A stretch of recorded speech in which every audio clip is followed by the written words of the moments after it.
السلام عليكم ورحمة الله وبركاته. الحمد لله رب العالمين حمدا كثيرا طيبا فيه على كل حال. نحمده ونستعينه ونستغفره ونستهديه ونؤمن به ونتوكل عليه ونعوذ بالله من شرور أنفسنا ومن سيئات أعمالنا. من يهده الله فلا مضل له ومن يضلله فلا هادي له. وأشهد أن لا إله إلا الله وحده لا شريك له. وأشهد أن محمدا عبده ورسوله أرسله بالهدى ودين الحق ليظهره على الدين كله ولو كره المشركون. اللهم صل على محمد وعلى آل محمد كما صليت على إبراهيم وعلى آل إبراهيم إنك حميد مجيد. وبارك على محمد وعلى آل محمد كما باركت على إبراهيم وعلى آل إبراهيم إنك حميد مجيد. أما بعد فإن خير الكلام كلام الله وخير الهدي هدي محمد صلى الله عليه وسلم وشر الأمور محدثاتها وكل بدعة ضلالة. أعوذ بالله من الشيطان الرجيم. بسم الله الرحمن الرحيم. الذين آمنوا ولم يلبسوا إيمانهم بظلم أولئك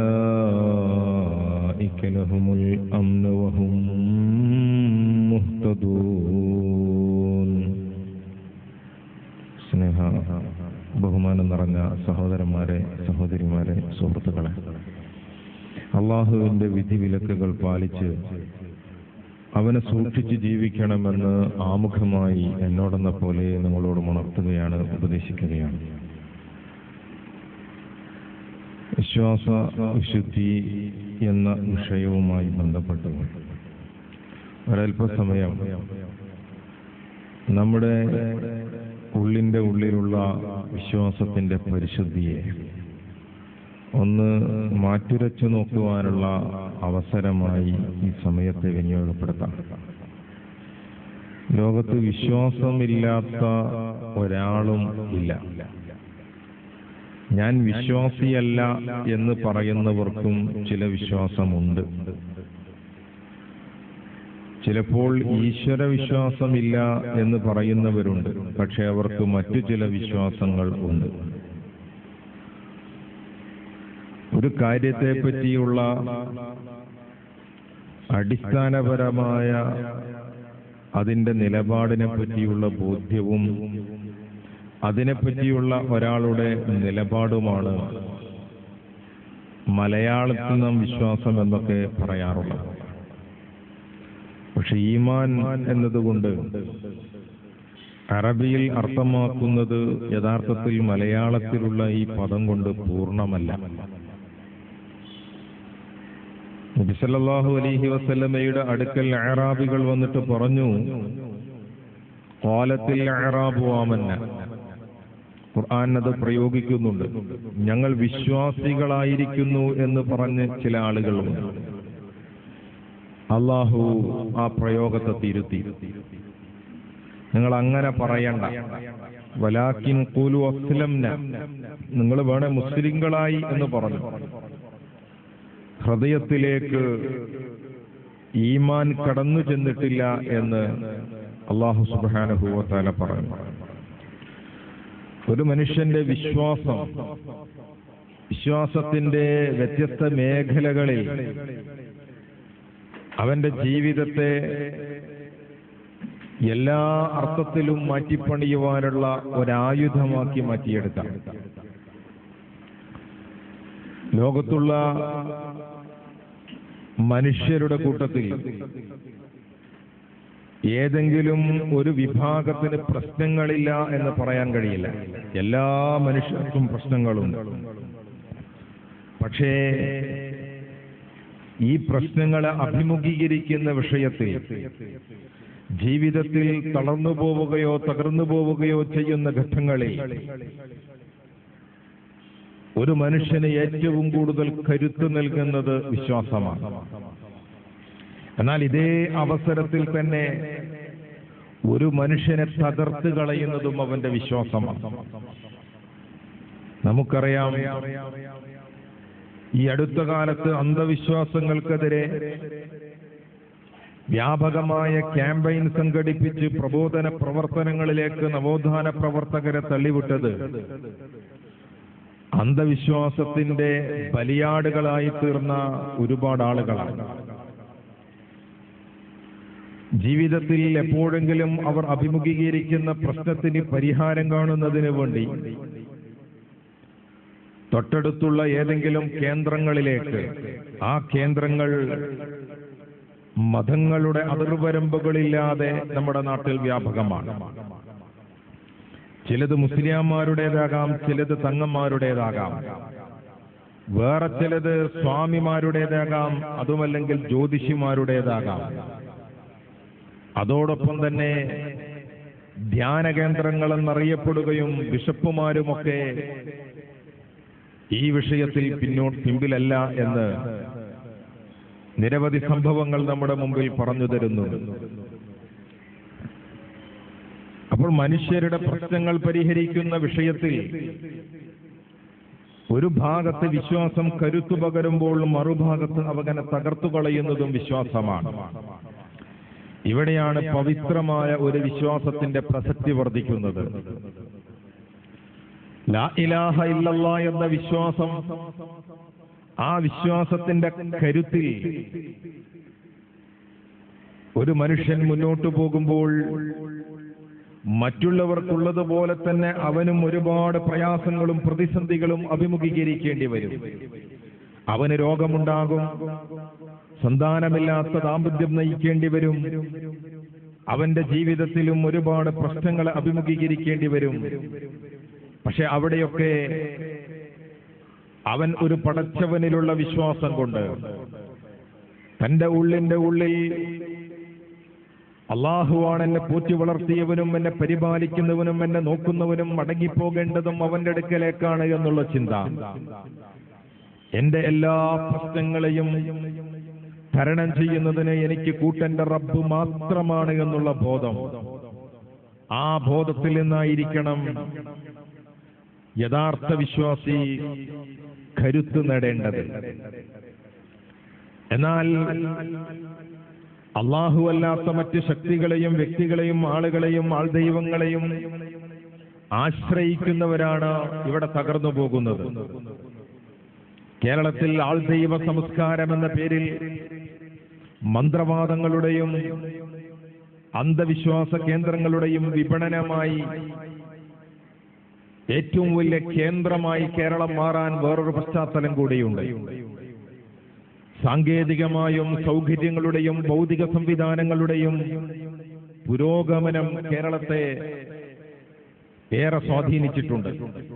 മറ്റ് സംസ്ഥാനങ്ങളിൽ നിന്ന് വിഭിന്നമായി, ഇന്ത്യയുടെ മറ്റ് സ്റ്റേറ്റുകളിൽ നിന്ന് വിഭിന്നമായി ഗൾഫ് പണത്തിന്റെയും സൗകര്യങ്ങളുടെയും സംവിധാനങ്ങളുടെയും വിഷയത്തിൽ കേരളമേറെ മുമ്പിലാണ്. മനുഷ്യർ വിചാരിച്ചതുപോലെ ഭൗതിക സംവിധാനങ്ങളും സൗകര്യങ്ങളും വർദ്ധിച്ചാൽ ജീവിതത്തിന്റെ സ്വാസ്ഥ്യവും സമാധാനവും തിരിച്ചു പിടിക്കാൻ കഴിയുമോ? ഇല്ല. എത്ര വലിയ ബാങ്ക് അക്കൗണ്ടുകൾ ഉണ്ടായാലും, ഏത് മുന്തിയ തരം കാറുണ്ടായിരുന്നാലും, എത്ര വലിയ ബംഗ്ലാവ് പണിതാലും, ഒരു മനുഷ്യന്റെ ഉള്ളിലുള്ള സ്വസ്ഥതയുടെയും സമാധാനത്തിന്റെയും ശാന്തിയുടെയും ഉത്ഭവസ്ഥാനം അവന്റെ വിശ്വാസമാണ്. ആ വിശ്വാസത്തിന്റെ പിൻബലല്ലാതെ സ്വസ്ഥത അവന് ലഭിക്കുകയില്ല.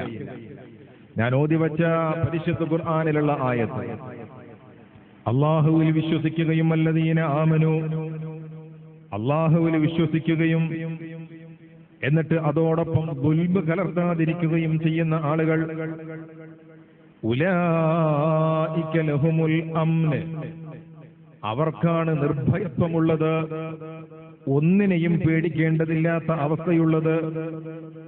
പലതിനെയും ഭയപ്പെട്ടുകൊണ്ട് ജീവിക്കുകയാണ് പലരും. ആ ഭയപ്പാടിൽ നിന്ന് മുക്തമായ ജീവിതം നയിക്കാൻ സാധിക്കുന്നത് ദുൽമ് കലരാത്ത ഈമാനുള്ള ആളുകൾക്കാണ്. എന്താണ് ദുൽമ് എന്നതുകൊണ്ട് ഉദ്ദേശിക്കുന്നത്? ഖുർആൻ ദുൽമ് എന്ന് പ്രയോഗിച്ചത് ശിർക്കിനെയാണ്. ഇന്ന ശിർക ലദുൽമുൻ അദീം. അള്ളാഹുവിൽ അഭയം പ്രാപിക്കേണ്ടവർ, അള്ളാഹുവിനോട് പ്രാർത്ഥിക്കേണ്ടവർ, അള്ളാഹുവിനോട് ചോദിക്കേണ്ടവർ, അള്ളാഹുവിലേക്ക് മടങ്ങേണ്ടവർ, അള്ളാഹുവിനോട് സഹായം ചോദിക്കേണ്ടവർ, അവരല്ലാത്ത ആളുകളിലേക്കും വ്യക്തികളിലേക്കും ശക്തികളിലേക്കും ചെന്ന് അവലംബിക്കുമ്പോ അത് അള്ളാഹുവിൽ പങ്കുചേർക്കലായി മാറുന്നു. ഈ ദുൽമില്ലാത്ത വിശ്വാസമാണ് ഓരോ വ്യക്തിയിലും ഉണ്ടാകേണ്ടത്. ഇബ്രാഹിം നബി അലൈഹിസ്സലാം പറഞ്ഞൊരു വാചകവുമായി ഈ ഖുർആനിന്റെ ആയത്തിന് ബന്ധമുണ്ട്. കാരണം ഖുർആൻ ഒരിടത്ത് ചോദിക്കുന്നുണ്ട്, ഇബ്രാഹിം നബി അലൈഹിസ്സലാമിന്റെ ഒരു ചോദ്യം നമ്മളെ കേൾപ്പിക്കുന്നുണ്ട്. ഇബ്രാഹിം നബി അലൈഹിസ്സലാം പ്രബോധനം ചെയ്ത വിഭാഗം അല്ലാഹു അല്ലാത്തവരെ ആരാധിക്കുന്ന, പ്രാർത്ഥിക്കുന്ന, പൂജിക്കുന്ന വ്യക്തികളുണ്ടായിരുന്നു, ആൾക്കൂട്ടമുണ്ടായിരുന്നു. അവരോടാണ് ചോദിച്ചത്, അയ്യുൽ ഫരീഖൈനി അഹഖു ബിൽ അംന്. നിങ്ങൾ പലതിനെയും പേടിച്ചുകൊണ്ടാണ് നടക്കുന്നത്. ഇന്നും നമ്മുടെ നാട്ടിൽ ഒരുപാട് കാര്യങ്ങൾ പേടിച്ച് നടക്കുന്ന ആളുകളുണ്ട്. രാവിലെ വീട്ടിൽ നിന്നിറങ്ങുമ്പോൾ കാണുന്ന കണിയെ ഭയപ്പെടുന്നവരുണ്ട്. ഓട്ടോറിക്ഷ ഓടിക്കുന്ന ഡ്രൈവർമാര് ആദ്യം കിട്ടുന്ന കൈനീട്ടത്തെ പേടിക്കുന്നുണ്ട്. നല്ല കൈനീട്ടം കിട്ടണേ എന്ന് വിചാരിക്കുന്നവരുണ്ട്. രാവിലെ ഇറങ്ങുമ്പോൾ തന്നെ കാണുന്ന കാലിച്ചാക്കോ കണിയോ ഭയപ്പെടുന്ന ആളുകള്, തന്റെ വാഹനത്തെ ക്രോസ് ചെയ്ത് ഓടുന്ന പൂച്ചയെയോ അല്ലെങ്കിൽ അത്തരം പ്രാണികളെയോ ഭയപ്പെടുന്ന ആളുകള്, ഇങ്ങനെ പലതിനെയും പേടിച്ചുകൊണ്ട് ജീവിക്കുന്ന ഒരുപാട് ആളുകളുണ്ട്. അക്കങ്ങളെയും നമ്പറുകളെയും പേടിക്കുന്ന ആളുകള്, ഇങ്ങനെ ഒരുപാട് ഭയപ്പാടുകൾക്കിടയിൽ ജീവിക്കുന്ന വ്യക്തികള്. ഇതൊക്കെ വിശ്വാസത്തിന്റെ പിൻബലമുള്ള ഭയപ്പാടാണ്.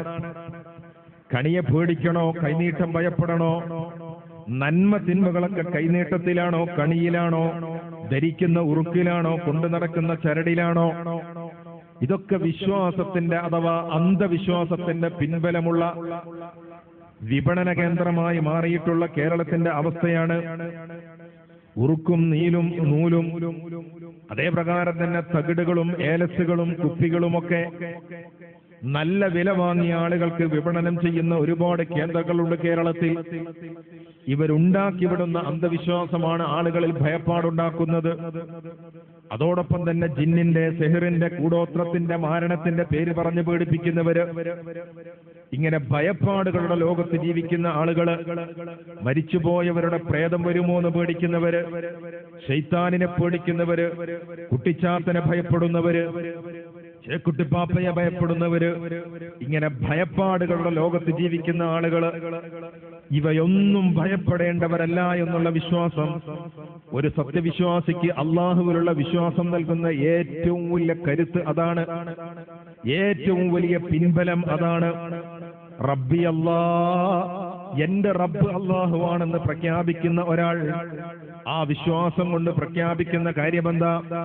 എന്നെ സൃഷ്ടിച്ചു പരിപാലിക്കുന്നവൻ അവനാണ്. എന്റെ വളർച്ചയുടെ ഓരോ ഘട്ടങ്ങളിലും എന്നെ നിയന്ത്രിച്ചത് അവനാണ്. എനിക്ക് ഭൂമി സംവിധാനിച്ചു തന്നത് അവനാണ്. എന്റെ എല്ലാ ഘട്ടങ്ങളിലും എന്നെ സഹായിക്കുന്നതും അവനാണ്. അതുകൊണ്ടൊരു വിശ്വാസിയെ കൊണ്ട് റബ്ബ് സുബ്ഹാനഹു വ തആല 17 തവണ അവനെ കൊണ്ട് പ്രതിജ്ഞയെടുപ്പിച്ചു. ഇയ്യാക നഅ്ബുദു വ ഇയ്യാക നസ്തഈൻ. റബ്ബേ, നിന്നോടെ ഞാൻ സഹായം ചോദിക്കുകയുള്ളൂ, നീ മാത്രമാണ് ആരാധ്യനായിട്ടുള്ളവൻ. എന്തുകൊണ്ടാണ് ഒരു ദിവസം 17 തവണ ഇത് പറയിപ്പിക്കുന്നത്? ഒരു മനുഷ്യനെ പിശാച് വഴിപഴപ്പിക്കുന്നത് ഏറ്റവും ആദ്യം അവന്റെ വിശ്വാസത്തിലായിരിക്കും. അവിടെയാണ് കളങ്കമുണ്ടാക്കുക. അവിടെ പഴപ്പിച്ചാൽ പിന്നെ എല്ലാം ഭംഗിയായി അവന്. അതുകൊണ്ട് തന്നെ ഈ വിശ്വാസത്തിൽ കളങ്കമുണ്ടാക്കുവാനാണ് പിശാച് ഏറ്റവും കൂടുതൽ ശ്രമിച്ചിട്ടുള്ളത്. എല്ലാ കാലഘട്ടത്തിലും അങ്ങനെ തന്നെ. അങ്ങനെ വരുമ്പോൾ അല്ലാഹു അല്ലാത്ത ആളുകളെ പറഞ്ഞ് പീഡിപ്പിക്കുക എന്നത് ശൈത്താനിന്റെ പ്രബോധനത്തിന്റെ ഭാഗമാണ്, ഇബ്ലീസിന്റെ പ്രബോധനത്തിന്റെ ഭാഗമാണ്. അവന്റെ ഏർപ്പാടാണത്. അതുകൊണ്ട് തന്നെ അള്ളാഹുവിനെ ഭയപ്പെട്ടാൽ മതി. നോക്കൂ നിങ്ങൾ, ഇബ്രാഹിം നബി അലൈഹിസ്സലാം എനിക്ക് എന്റെ റബ്ബിനെ പേടിച്ചാൽ മതിയല്ലോ എന്ന് പറഞ്ഞു. മറ്റുള്ളവരെ ഒന്നും എനിക്ക് ഭയപ്പെടേണ്ടതില്ലല്ലോ എന്ന് പറഞ്ഞു. നിങ്ങൾക്ക് അങ്ങനെയല്ലല്ലോ, നിങ്ങൾ പലരെയും ഭയപ്പെടണമല്ലോ എന്ന് പറഞ്ഞു. ഈ ഒരു പറച്ചിൽ ലോകാവസാനം വരെയുള്ള വിശ്വാസികൾക്ക് ഏറ്റുപറയാൻ കഴിയണം. എനിക്ക് എന്റെ റബ്ബിനെ പേടിച്ചാൽ മതി, ഒന്നിനെയും ഞാൻ ഭയപ്പെടുന്നവനല്ല. എന്റെ റബ്ബിന്റെ പരീക്ഷണത്തില്, എന്റെ റബ്ബിന്റെ ഏതെങ്കിലും തരത്തിൽ എനിക്ക് നൽകുന്ന പീഡനങ്ങളും എന്റെ മാനസിക പ്രശ്നങ്ങളും എന്റെ പ്രയാസങ്ങളും എന്റെ ദുരിതങ്ങളും ഒക്കെ റബ്ബ് എനിക്ക് എന്നോട് കാണിക്കുന്ന കാരുണ്യം മാത്രമാണെന്ന് ചിന്തിക്കുമ്പോ ഒരു വിശ്വാസിക്ക് നൽകുന്ന, ഒരു വിശ്വാസിക്ക് അവന്റെ ജീവിതത്തിൽ നൽകുന്ന, വിശ്വാസിയുടെ മുന്നോട്ടുള്ള ഗമനത്തിൽ അവന് നൽകുന്ന ഈമാൻ കൊണ്ടുള്ള ആ പ്രചോദനമുണ്ടല്ലോ, ലോകത്ത് മറ്റൊരാൾക്കും ലഭിക്കാത്തൊരു പ്രചോദനമാണത്. പരിശുദ്ധ ഖുർആൻ ഈമാനിന്റെ ഭാഗമായിട്ട് നമ്മൾ ആറാമത് എണ്ണിപ്പറയുന്ന ഖദർ ഖളായിലുള്ള വിശ്വാസത്തെ സൂറത്തുൽ ഹദീദിന്റെ 22, 23 ആയത്തുകളിൽ വിശദീകരിക്കുന്നുണ്ട്. എന്താണ് അതുകൊണ്ടൊരു വിശ്വാസിക്ക് ലഭിക്കുന്നത്? വിശുദ്ധമായ ഒരു വിശ്വാസം കൊണ്ട് ഒരു മനുഷ്യന് ലഭിക്കേണ്ടത്, ആ വിശ്വാസത്തിന്റെ കരുത്തിൽ ജീവിക്കുമ്പോ അവൻ അതിജയിക്കുവാനുള്ള, അവന് മുന്നോട്ടു പോകുവാനുള്ള എല്ലാ വഴികളും സുഗമമായി മുന്നോട്ട് കാണാമെന്നുള്ളതാണ്. വഴി അടഞ്ഞു പോകുമെന്നവന് തോന്നുകയില്ല. എന്ത് പ്രശ്നങ്ങൾ വന്നാലും കടം കയറി ബുദ്ധിമുട്ടുന്ന എത്രയോ ആളുകളുണ്ട്. രോഗം കൊണ്ട് പ്രയാസത്തിന് മേൽ പ്രയാസം അനുഭവിക്കുന്ന ആളുകളുണ്ട്. ദുരിതത്തിന് മേൽ ദുരിതം അനുഭവിക്കുന്ന ആളുകളുണ്ട്. സാമ്പത്തിക പ്രയാസം അനുഭവിക്കുന്ന ആളുകളുണ്ട്. കച്ചവടം തകർന്നു പോയിട്ട് ജീവിതം അവസാനിക്കാൻ ആഗ്രഹിക്കുന്ന ആളുകളുണ്ട്. പ്രണയ നൈരാശ്യം ബാധിച്ച യുവാക്കളുണ്ട്. ജീവിതത്തിൽ എന്തെന്ത് പ്രതിസന്ധികൾ മനുഷ്യൻ അഭിമുഖീകരിക്കുന്നുണ്ടോ, ഈ പ്രതിസന്ധികളൊന്നും തന്നെ അവനെ തകർക്കുകയില്ല, അവനെ തളർത്തുകയില്ല. റബ്ബന്റെ കൂടെയുണ്ട് എന്ന ചിന്തയുണ്ട് എങ്കിൽ, കാരണം എന്താ? എന്റെ റബ്ബനെ കൈവിടുകയില്ല എന്നുള്ള വിശ്വാസം, താൻ അഭിമുഖീകരിക്കുന്ന എല്ലാ പ്രശ്നങ്ങളും റബ്ബിന്റെ തീരുമാനമാണെന്നുള്ള വിശ്വാസം, അതെനിക്ക് ഖൈറായി മാത്രമേ വന്ന് ഭവിക്കുകയുള്ളൂ എന്നുള്ള വിശ്വാസം. സൂറത്തുൽ ഹദീദിൽ അല്ലാഹു റബ്ബുൽ ഇസ്സത്ത് പറഞ്ഞു, മാ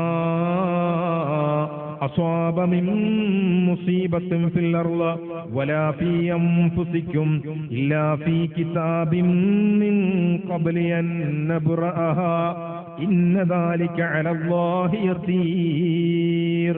ഭൂമിയിൽ ഒരൊറ്റ മനുഷ്യനും അനുഭവിക്കുന്ന ഒരു മുസീബത്ത്, ഒരു വിപത്ത്, ഒരു ആപത്ത് അല്ലെങ്കിൽ ഒരു സംഭവം ഒന്നും ആർക്കും സംഭവിക്കുന്നില്ല. നിങ്ങൾക്ക് തന്നെ ഒന്നും സംഭവിക്കുന്നില്ല. ഇല്ലാ ഫീ കിതാബിൻ മിൻ ഖബ്ൽ, അതൊക്കെ രേഖപ്പെടുത്തി വെച്ചിട്ടല്ലാതെ, അവയുണ്ടാകുന്നതിന് മുമ്പ് തന്നെ അത് രേഖപ്പെടുത്തി വെച്ചിട്ടുണ്ട്. അള്ളാഹുവിന് അത് വളരെ എളുപ്പമാണ്. എങ്ങനെയാണ് മുഴുവൻ കാര്യങ്ങളും രേഖപ്പെടുത്തി വെക്കുക? അത് വലിയ പ്രയാസമാണ് എന്ന് നിങ്ങൾ വിചാരിക്കേണ്ട. എല്ലാം തീരുമാനിക്കപ്പെട്ട് കഴിഞ്ഞിട്ടുണ്ട്, എല്ലാം രേഖപ്പെടുത്തി വെച്ച് കഴിഞ്ഞിട്ടുണ്ട്. ഇത് ആളുകൾക്ക് വക്രബുദ്ധിയോടെ ചോദിക്കാനുള്ള ചോദ്യത്തിനിട്ട് കൊടുക്കുന്ന വിശ്വാസമല്ല. പടച്ചോൻ എന്നെ നരകത്തിന് വേണ്ടി തീരുമാനിച്ചിട്ടുണ്ടെങ്കിൽ ഞാൻ എന്തിന് നന്മ ചെയ്യണമെന്ന് ചോദിക്കുന്നവരുണ്ട്. പടച്ചവൻ എന്നെ സ്വർഗത്തിലേക്കാണെന്ന് എഴുതി വെച്ചിട്ടുണ്ടെങ്കിൽ ഞാൻ എന്തിനാണ് തിന്മ ചെയ്യാതിരിക്കേണ്ടത് എന്ന് ചിന്തിക്കുന്നവരുണ്ട്. ഈ ചോദ്യം ചോദിക്കുവാനുള്ള ഈ വിശ്വാസം നമ്മളെ പഠിപ്പിക്കുന്നത്, തൊട്ടുടനെ അള്ളാഹു പറഞ്ഞില്ലേ, എന്തിനു വേണ്ടില്ലേ? ഒരു കാര്യത്തിന് വേണ്ടി. എന്തിനാണ് ഈ വിശ്വാസം? വിശ്വാസികളെ നിങ്ങളുടെ ഉള്ളിന്റെ ഉള്ളിലുണ്ടാകേണ്ടത്, നിങ്ങൾക്ക് സംഭവിച്ചു പോയ നഷ്ടങ്ങളുടെ പേരിലല്ലേ നിങ്ങൾ ദുഃഖിക്കുന്നത്, നിങ്ങൾ നിരാശരാകുന്നത്? നഷ്ടപ്പെട്ടു പോയ ഒന്നിന്റെ പേരിൽ നിങ്ങൾ നിരാശരാകാതിരിക്കാൻ, വലാ തഫ്രഹൂ, നിങ്ങൾ അമിതമായി ആഹ്ലാദിക്കാതിരിക്കാൻ, അഹങ്കരിക്കാതിരിക്കാൻ, ബിമാ ആതാക്കും, അള്ളാഹു നിങ്ങൾക്ക് നൽകിയിട്ടുള്ള ഒന്നുകൊണ്ട് നിങ്ങൾ അമിതമായി അമിതാഹ്ലാദം പ്രകടിപ്പിക്കാതിരിക്കാൻ. വല്ലാഹു ലാ യുഹിബ്ബു കുല്ല മുഖ്താലിൻ ഫഖൂർ. അപ്പോൾ ഒരു മനുഷ്യന് ലഭിക്കുന്ന നേട്ടത്തിലോ അവന് സംഭവിക്കുന്ന നഷ്ടത്തിലോ നിരാശയുണ്ടാവില്ല, അമിതമായി ആഹ്ലാദിക്കില്ല. എത്ര സമ്പത്തുണ്ടെങ്കിലും, ഏത് അധികാരം ലഭിച്ചാലും, എത്ര സൗന്ദര്യമുണ്ടെങ്കിലും അവൻ അഹങ്കാരിയാകുന്നില്ല. കാരണം ഇത് റബ്ബെനിക്ക് നിശ്ചയിച്ച് വെച്ചിട്ടുള്ളതാണ്, റബ്ബ് നൽകിയിട്ടുള്ളതാണ്. ഇതെന്റെ കഴിവല്ല, എന്റെ സാമർഥ്യമല്ല, എന്റെ പ്രവർത്തനമല്ല. അതുകൊണ്ട് തന്നെ അഹങ്കാരത്തിന് അവകാശമില്ല. രണ്ടാമത്തെ ഭാഗം നിരാശയുടെ ഭാഗമാണ്. എത്രയെത്ര നിരാശ പൂണ്ട ആളുകളാണ് റെയിൽവേ ട്രാക്കിലും ഒരു കുപ്പി വിഷത്തിലും ഒരു തുണ്ടം കയറിലും ജീവിതം കൊണ്ടുപോയി അവസാനിപ്പിക്കുന്നത്. വിശ്വാസിക്ക് നിരാശയില്ല. കാരണം തീരുമാനിക്കപ്പെട്ട കാര്യം മാത്രമേ തന്റെ ജീവിതത്തിൽ സംഭവിക്കുന്നുള്ളൂ. അതുകൊണ്ട് തന്നെ എന്ത് വന്നാലും നിരാശയില്ലാതെ പ്രതീക്ഷയുമായി ജീവിക്കാൻ കഴിയുന്ന വിശ്വാസി, ഇത് റബ്ബിന്റെ തീരുമാനമാണെന്നുള്ള വിശ്വാസമാണ് അവനെ വീണ്ടും ജീവിക്കുവാൻ, പ്രതീക്ഷയുടെ പുല്ലാമ്പുകൾ വീണ്ടും അവന്റെ ഭൂമികയിലേക്ക് വീണ്ടും ഉയർന്നു വരാൻ പ്രേരിപ്പിക്കുന്നത് അവന്റെ വിശ്വാസമാണെങ്കിൽ, ഈ വിശ്വാസത്തിൽ നിന്ന് വിട്ടുനിന്നാലോ, ഈ വിശ്വാസത്തിൽ കളങ്കം വന്നാലോ, ഈ വിശ്വാസത്തിൽ അശുദ്ധമായ വല്ലതും കടന്നു വന്നാലോ, റബ്ബൊരുത്തനിൽ നിന്ന് വിട്ടുപോയാലോ, എപ്പോഴും ഓതാറുള്ള ഒരു ആയത്തുണ്ട്, സൂറത്തുൽ ഹജ്ജിലുള്ള ആയത്ത്, വമൻ യുശ്രിക് ബില്ലാഹി ഫകഅന്നമാ ഖറ മിനസ് സമാ. എന്റെ റബ്ബിന് പുറമെ മറ്റു പലരും എന്നെ സഹായിക്കുമെന്നും മറ്റു പലരും എന്റെ പ്രശ്നങ്ങൾക്ക് പരിഹാരം നൽകുമെന്നും മറ്റു പലരെയും എനിക്ക് സമീപിക്കാമെന്നും വിശ്വസിക്കുന്നവര് അവരാകാശത്ത് നിന്ന് വീണവരെ പോലെയാണ്. അവനെ പക്ഷികൾ റാഞ്ചിക്കൊണ്ടുപോകും, കാറ്റവനെ വഹിച്ചുകൊണ്ടുപോകും. ഫീ മക്കാനിൻ സഹീഖ്. ഏത് പടുകുഴിയിലും അവൻ പോയി പതിച്ചേക്കാം. അങ്ങനെയാണല്ലോ എത്രയോ ആളുകൾ ഈ അന്ധവിശ്വാസത്തിന്റെ ബലിയാടുകളായി നമ്മുടെ നാട്ടിൽ ജീവൻ പോകുന്നു, മാനം പോകുന്നു, സമ്പത്ത് പോകുന്നു. ഹസീന എന്ന് പറയുന്ന ഒരു ചെറുപ്പക്കാരി കൊല്ലപ്പെട്ടതുപോലും രോഗചികിത്സയുടെ ഭാഗമായിട്ട് മന്ത്രവാദിയുടെ ചവിട്ടും കുത്തുമേറ്റുമാണ്. വയനാട് ജില്ലയിലെ കബനിപ്പുഴയിൽ ഒരു ദിവസം രാവിലെ സുധ എന്ന് പറയുന്ന ഒരു സഹോദരിയുടെ ജഡം പൊന്തി വരികയുണ്ടായി. ഈ സഹോദരിയെ കൊലപ്പെടുത്തിയത് ഭർത്താവാണെന്ന പേരിൽ 2-3 ദിവസം പ്രചരണങ്ങൾ നടന്നു. പിന്നീടാണ് കൊന്നത് ഭർത്താവല്ല, പ്രദേശത്തുള്ളൊരു തങ്ങളാണ് എന്ന് മനസ്സിലായത്. തങ്ങളെ അറസ്റ്റ് ചെയ്തു. എന്തേ കാരണം? സുധയുമായി തെറ്റിപ്പിരിഞ്ഞു നിൽക്കുന്ന ഭർത്താവിനെ ഈ സഹോദരി വിചാരിച്ചു തന്റെ ജീവിതത്തിലേക്ക് കൊണ്ടുവരാൻ കഴിയുന്ന ഒരാളാണ് ഈ തങ്ങൾ എന്ന്. അങ്ങനെ തങ്ങളെ സമീപിച്ചതാണ്. തങ്ങൾ ചികിത്സ തുടങ്ങി, കാശ് വാങ്ങി. പണം പോയതല്ലാതെ ഭർത്താവ് തിരിച്ചു വന്നില്ല. അവസാനം ഈ ഭർത്താവിനെ തിരിച്ചു കിട്ടുകയില്ല എന്നും തന്റെ പണം നഷ്ടപ്പെട്ടുവെന്നും മനസ്സിലാക്കിയ ഇവൾ നിരന്തരമായി ഫോൺ ചെയ്തു. ഒന്നുകിൽ തന്റെ പണം തരണം, അല്ലെങ്കിൽ ഭർത്താവിന്റെ ജീവിതത്തിലേക്ക് വരണം. ഇത് രണ്ടും കിട്ടുന്നില്ല എന്ന് ബോധ്യം വന്നപ്പോൾ ശല്യം സഹിക്കവയ്യാതെയാണ് സൈദലവി തങ്ങൾ എന്ന് പറയുന്ന തങ്ങൾ ഈ പെണ്ണിനെ വീട്ടിലേക്ക് വിളിച്ചു വരുത്തി അടിച്ചു കൊന്ന് ചാക്കിൽ കെട്ടി പുഴയിൽ തള്ളുന്നത്. ആ കേസിന്റെ വിധി അടുത്ത കാലത്താണ് വന്നത്. ജയിലിലായി, ശിക്ഷ വിധിച്ചു. നോക്കൂ നിങ്ങള്, അന്ധവിശ്വാസത്തിന്റെ ബലിയാടുകളാണ് ഇവരൊക്കെ. എത്രയോ ആളുകളുടെ മാനം നഷ്ടപ്പെടുന്നു, ജീവൻ നഷ്ടപ്പെടുന്നു, സമ്പത്ത് നഷ്ടപ്പെടുന്നു. വിശ്വാസത്തിന്റെ വിശുദ്ധമായ ഭൂമിയിലേക്ക് ഇറങ്ങി വന്നവൻ, ആ ഭൂമികയിൽ ജീവിക്കുന്നവൻ, അവനെ സംബന്ധിച്ചിടത്തോളം ചൂഷണമുക്തമായൊരു ജീവിതം അവന് നയിക്കാൻ പറ്റും. ചെമ്മാടിൽ നിന്ന് പോകുന്ന വണ്ടികളിൽ നിന്ന് മമ്പുറം മക്കാമിലേക്ക് പണമെറിയുന്നില്ലേ? ആരാണ് ഈ പണമെറിഞ്ഞു കൊടുക്കുന്ന ആളുകള്? ആവശ്യങ്ങൾ വീടുവാനും ദുരിതങ്ങൾ നീങ്ങുവാനും രോഗം മാറുവാനും പ്രയാസങ്ങൾ നീങ്ങുവാനും പണം കൊടുക്കേണ്ടി വരുന്നുവെങ്കിൽ പണക്കാരന്റെ പണത്തിന്റെ കനം നോക്കി പ്രസാദിക്കുന്ന പടച്ചവനാണ് ഭൂമി ലോകത്തുള്ളത് എങ്കിൽ അങ്ങനെയൊരു പടച്ചവൻ ലോകത്തിന് ആവശ്യമുണ്ടോ പ്രിയപ്പെട്ടവരെ? ഇല്ലല്ലോ. പാവപ്പെട്ടവന്റെയും പണക്കാരന്റെയും മനസ്സറിയുന്നവനായിരിക്കണ്ടേ പടച്ചവൻ. അപ്പോഴാരാണ് ഈ ചൂഷണം വിധേയമായിട്ടുള്ള വിശ്വാസം പഠിപ്പിച്ചിട്ടുള്ളത്? ആരാണ് ദർഗകളിലേക്ക് പണം കൊടുക്കാൻ പഠിപ്പിച്ചത്? അഷ്റഫുൽ ഖൽഖ് ത്വഹ റസൂലുള്ളാഹി സ്വല്ലല്ലാഹു അലൈഹി വസല്ലമയാണോ? അല്ല. സഹാബികളാണോ? അല്ല. മദ്ഹബിന്റെ ഇമാമിങ്ങളാണോ? അല്ല.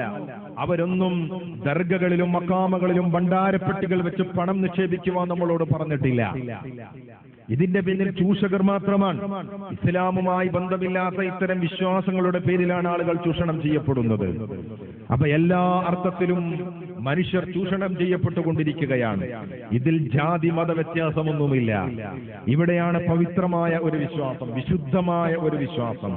ആ വിശ്വാസത്തിന്റെ പിൻബലത്തിൽ ജീവിക്കുന്ന ആളുകൾക്ക് സുരക്ഷിതത്വ ബോധമുണ്ടാകും, സമാധാനമുണ്ടാകും, സംതൃപ്തിയുണ്ടാകും, ജീവിത ലക്ഷ്യമുണ്ടാകും.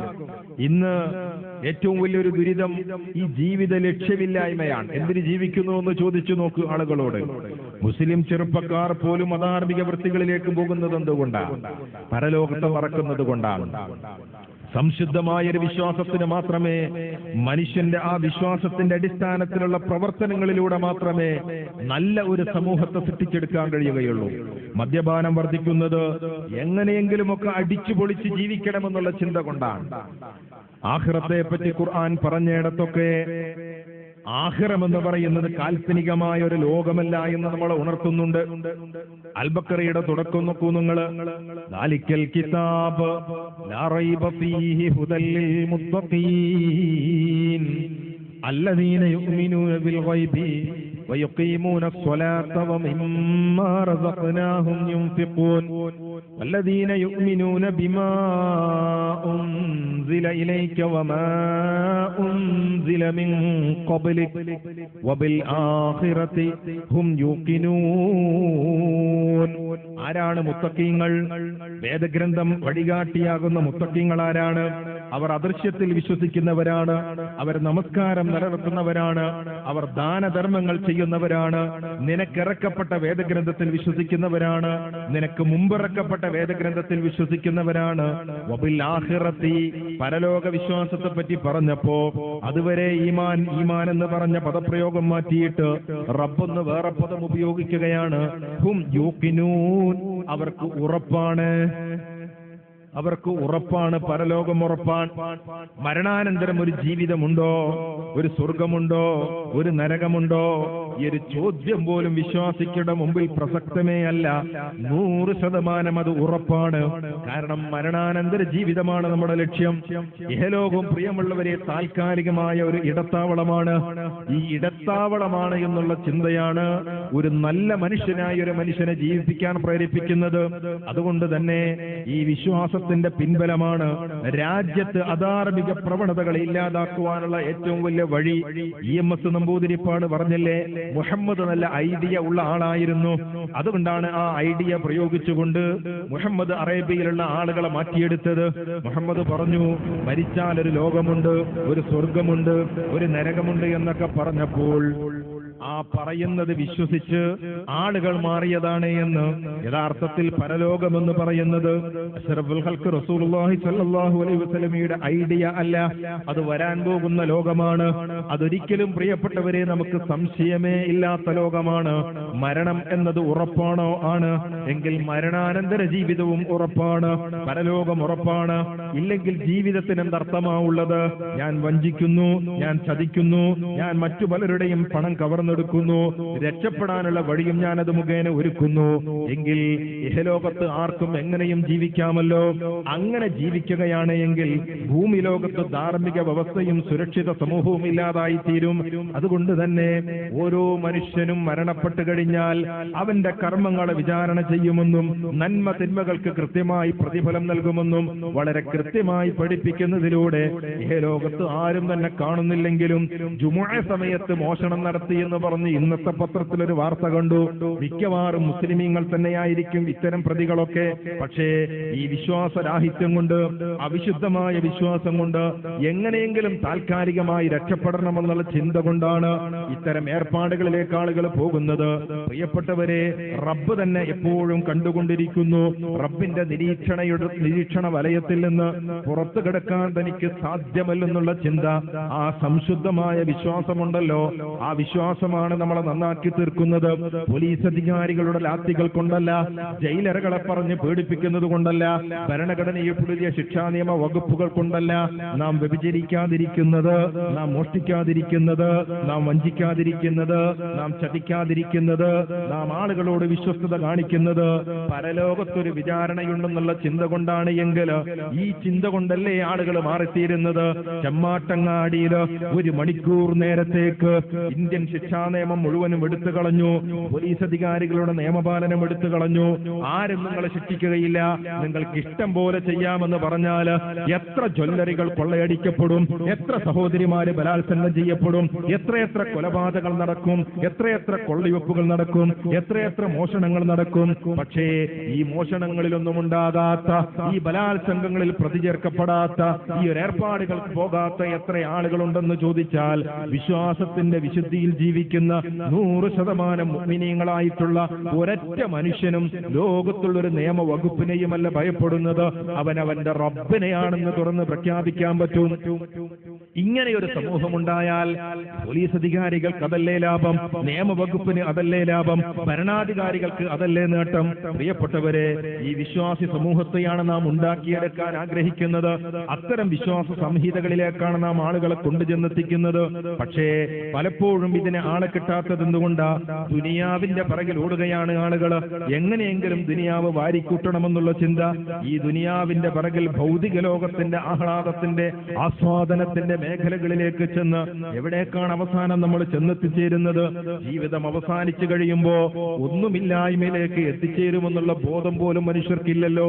ജീവിതം, പ്രിയമുള്ളവരെ, എല്ലാം വാരിക്കൂട്ടിയിട്ടും ഒരുപാട് സമ്പാദ്യങ്ങളുണ്ടെന്ന് മനസ്സിലാക്കിയിട്ടും എത്രയോ അധികാരങ്ങളുടെ പിൻബലമുണ്ടായിട്ടും മരിച്ച് മണ്ണടിഞ്ഞു കഴിഞ്ഞാൽ, ജീവിതം അവസാനിച്ചു കഴിഞ്ഞാൽ, ശ്വാസം നിലച്ചു കഴിഞ്ഞാൽ, ബന്ധുജനങ്ങൾ വിട്ടുപിരിഞ്ഞു കഴിഞ്ഞാൽ, കുടുംബക്കാര് മാറി നിന്ന് കഴിഞ്ഞാൽ, മണ്ണിലേക്ക് എടുക്കപ്പെട്ടു കഴിഞ്ഞാൽ കബറിലങ്ങ് ജീർണിക്കാൻ തുടങ്ങും, ദുർഗന്ധം വമിക്കാൻ തുടങ്ങും, അവന്റെ ശരീരം അളിയാൻ തുടങ്ങും, അതിൽ നിന്ന് പുഴുക്കൊളിരിയാൻ തുടങ്ങും. പ്രിയപ്പെട്ടവരെ, ഈ ശരീരത്തിന് വേണ്ടി, ഈ ആസ്വാദനങ്ങൾക്ക് വേണ്ടി ഓടി നടന്നതൊക്കെ വെറുതെയായി തീരും. അപ്പോൾ ഒരു മരണാനന്തര ജീവിതം എന്നുള്ള ചിന്ത, അവിടെ രക്ഷപ്പെടണമെന്നുള്ള ആഗ്രഹം. ഖദ് അഫ്ലഹ മൻ സക്കാഹ വഖദ് ഖാബ മൻ ദസ്സാഹ. ഈ ആത്മാവുണ്ടല്ലോ, റബ്ബ് നമുക്ക് കനിഞ്ഞു നൽകിയ ആത്മാവ്, മനുഷ്യന് മാത്രം അള്ളാഹുവിന്റെ ഭാഗത്ത് നിന്ന് നിക്ഷേപിച്ച റൂഹ്, ആ റൂഹിനെ സംശുദ്ധമായി നമ്മൾ തിരിച്ചു കൊടുക്കണം. അതിന്റെ ഫിത്രത്തിൽ നമ്മൾ തിരിച്ചു കൊടുക്കണം. നമുക്ക് ആഹ്ലാദിക്കുവാനുള്ള, നമുക്ക് സന്തോഷിക്കുവാനുള്ള, നമുക്ക് സന്താപമുള്ള, വിചാരമുള്ള ഒരു അവസ്ഥ നൽകിയത് ആരാ?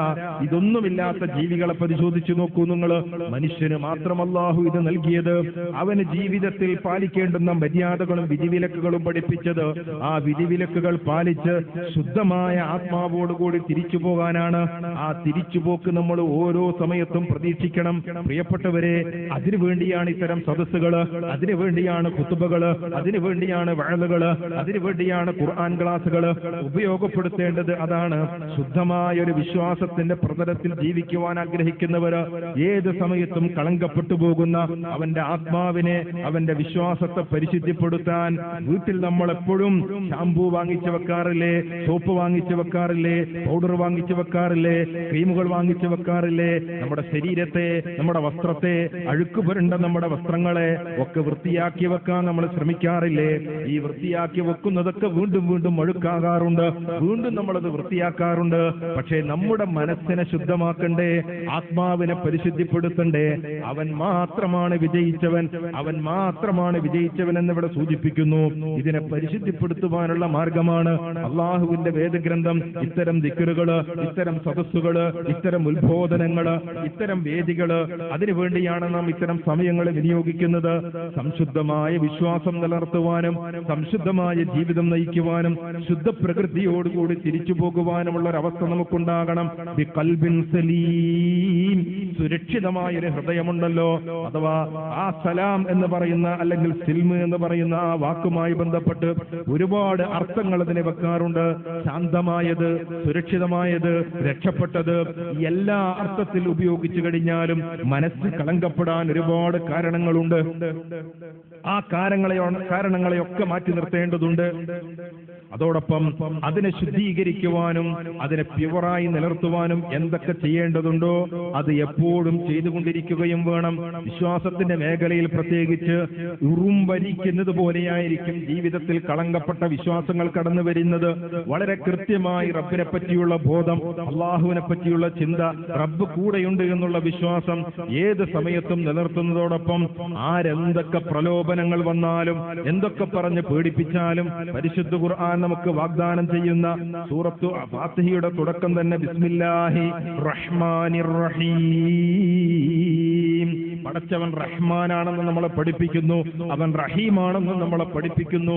അള്ളാഹുവിന്റെ കാരുണ്യത്തെപ്പറ്റി, അള്ളാഹുവിന്റെ റഹ്മത്തിനെ പറ്റിയുള്ള ബോധമാണ് നമ്മുടെ മനസ്സിലുണ്ടാകുന്നത്. നമ്മൾ എത്ര പാപം ചെയ്താലും, എത്ര കുറ്റം ചെയ്താലും, എന്തൊക്കെ അധാർമിക പ്രവൃത്തികൾ ഏർപ്പെട്ടു പോയാലും നിരാശരാകാൻ നമുക്ക് ഒരു വഴിയുമില്ല. റബ്ബ് നമ്മളെ വീണ്ടും വീണ്ടും പ്രതീക്ഷിക്കുന്നു. യാ ഇബാദിയല്ലദീന അസ്റഫൂ അലാ അൻഫുസിഹിം ലാ തഖ്നതൂ മിർ റഹ്മത്തില്ലാഹ്. നിങ്ങൾ അല്ലാഹുവിന്റെ കരുണയെ തൊട്ട് നിരാശരാകണ്ട കേട്ടോ. എത്ര തിന്മ ചെയ്തവനാണെങ്കിലും, എന്ത് പാപം ചെയ്താലും, എത്ര മദ്യപനായാലും, എത്ര പലിശ വാങ്ങിയാലും ഞാൻ ഇനി എന്റെ റബ്ബിനോട് എങ്ങനെ ചോദിക്കുമെന്ന് നിങ്ങൾ ചിന്തിക്കണ്ട. റബ്ബ് നിങ്ങളെ ഇപ്പോഴും പ്രതീക്ഷിച്ചു കൊണ്ടിരിക്കുന്നുണ്ട്. വഴിതെറ്റിപ്പോയ തന്റെ അടിമ തിരിച്ചു വരുന്നത് പോലെ റബ്ബ് നമ്മളെ പ്രതീക്ഷിക്കുന്നുണ്ട്. ഈ പ്രതീക്ഷ നിലനിർത്തണമെങ്കിൽ റബ്ബിലുള്ള വിശ്വാസം കൃത്യമായിരിക്കണം. ഈ പ്രതീക്ഷ അസ്ഥാനത്താക്കുകയാണ് അവിശുദ്ധമായ വിശ്വാസം ചെയ്യുന്നത്.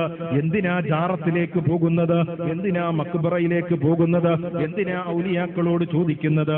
റബ്ബിനോട് നമുക്ക് നേർക്കുനേരെ പ്രാർത്ഥിക്കാൻ പറ്റില്ല. നമ്മൾ പാപികളാണ്. അതുകൊണ്ട് ഇവരോട് ചെന്ന് പറയുമ്പോ, ഇവർ അള്ളാഹുവിനോട് പറയുമ്പോ അപ്പോഴാണ് നമ്മുടെ പ്രശ്നങ്ങൾ പരിഹരിക്കുക എന്ന് പറയാറുണ്ട്. ഈ അവിശുദ്ധമായ വിശ്വാസം നൽകുന്ന സന്ദേശം എന്താ? എന്റെ റബ്ബിനേക്കാൾ കൂടുതൽ കരുണ ഈ കിടക്കുന്ന മക്ബറയിലുള്ള, ഈ കിടക്കുന്ന ജാറത്തിലുള്ള, ഈ കിടക്കുന്ന മക്കാമിലുള്ള വലിയനാണെന്നല്ലേ? പ്രിയപ്പെട്ടവരെ, ഇത് ഇസ്ലാമിക വിരുദ്ധമാണ്. ഈ ആശയം തന്നെ ഇസ്ലാം പഠിപ്പിക്കാത്തതാണ്. കാരണം റബ്ബിനെ പോലെ നമ്മളോട് ഇഷ്ടമുള്ള, റബ്ബിനെ പോലെ നമ്മളോട് കരുണയുള്ള, റബ്ബിനെ പോലെ നമ്മളോട് ദയുള്ള, റബ്ബിനെ പോലെ നമ്മളോട് ഇഷ്ടമുള്ള, റബ്ബിനെ പോലെ നമ്മളോട് സ്നേഹമുള്ള ഒരൊറ്റ മഖ്ലൂക്കും ലോകത്തില്ല. അതിൽ മാതാപിതാക്കളില്ല, ബന്ധുജനങ്ങളില്ല, ലോകത്തൊരാളുമില്ല. നമ്മളോട് എത്രമാത്രം അള്ളാഹുവിന് ഇഷ്ടമുണ്ടെന്ന് ആലോചിച്ചു നോക്ക്. എത്ര തിന്മ ചെയ്താലും നമ്മുടെ വായുവും, നമ്മുടെ വെള്ളവും, നമ്മുടെ ആരോഗ്യവും, നമ്മുടെ ജീവിതവും ഒക്കെ അള്ളാഹു കനിഞ്ഞരുളി നൽകിക്കൊണ്ടേയിരിക്കുന്നു. ഏത് നിരീശ്വരവാദിക്കും, ഏത് നിർമ്മതവാദിക്കും അവൻ നൽകിക്കൊണ്ടേയിരിക്കുന്നു. റബ്ബിന്റെ ഈ അഖിലാണ്ട പ്രപഞ്ചത്തിന്റെ സംവിധാനങ്ങൾ മുഴുവനും അള്ളാഹു ഭൂമി ലോകത്ത് അവന്റെ കരുണ കൊണ്ട് നിറച്ചിരിക്കുകയാണ്. ഈ കാരുണ്യം എപ്പോഴും നമ്മൾ പ്രതീക്ഷിക്കേണ്ട കേട്ടോ. അത് മുറിഞ്ഞു പോകുന്ന ഒരു അവസരം വരാനുണ്ട്. അത് തടയപ്പെടുന്ന ഒരു നേരം വരാനുണ്ട്. ആ നേരത്തെ പറ്റിയുള്ള ഓർമ്മപ്പെടുത്തലാണ് അർ-റഹീം. എപ്പോഴും ഇതിങ്ങനെ കിട്ടൂല. മരിക്കുന്നത് വരെയോ പടച്ചോൻ ഇതിന്റെ സൗജന്യം തരുള്ളൂ. റൂഹങ്ങ് തിരിച്ചു കൊണ്ടുപോകുന്നത് വരെയേ ഇതിന്റെ സൗജന്യം തരുള്ളൂ. അവിടെ നിന്ന് നിർത്തും, അവിടെ അവസാനിക്കും. പിന്നെ നീ ഒരു ദിവസം ശ്വസിച്ച വായുവും, നിന്റെ വെള്ളവും, നിന്റെ കണ്ണിന്റെ കാഴ്ചയും, നിന്റെ കാതിന്റെ കേൾവിയും, നിന്റെ ഹൃദയത്തിന്റെ പ്രവർത്തനങ്ങളും ഒക്കെ റബ്ബിന്റെ സൗജന്യമായി അനുഭവിച്ചതിന് കണക്ക് പറയേണ്ടെന്ന നാളെ എത്തുമ്പോ റബ്ബിനോട് നന്ദികേട് കാണിച്ച, റബ്ബിനോട് വിപരീതം കാണിച്ച, റബ്ബിന്റെ കൽപ്പനകൾ തെറ്റി നടന്ന, റബ്ബിന്റെ വിധിവിലക്കുകൾ മറികടന്ന ആളുകളെ സംബന്ധിച്ചിടത്തോളം ഖസിറദ് ദുനിയാ വൽ ആഖിറ.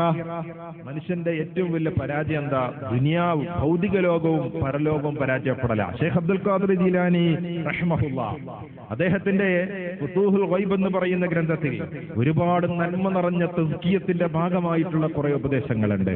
ആ ഉപദേശങ്ങളുടെ കൂട്ടത്തിൽ ഒരു മക്കാലത്തിൽ, ഒരു ലേഖനത്തിൽ അദ്ദേഹം പറയുന്നുണ്ട്, ദുനിയാവും ആഖിറവും നഷ്ടപ്പെട്ടവൻ ആരാ? ഒരാളാണ്. അയാളിങ്ങനെ ദുനിയാവിന്റെ പുറകിൽ പോകും.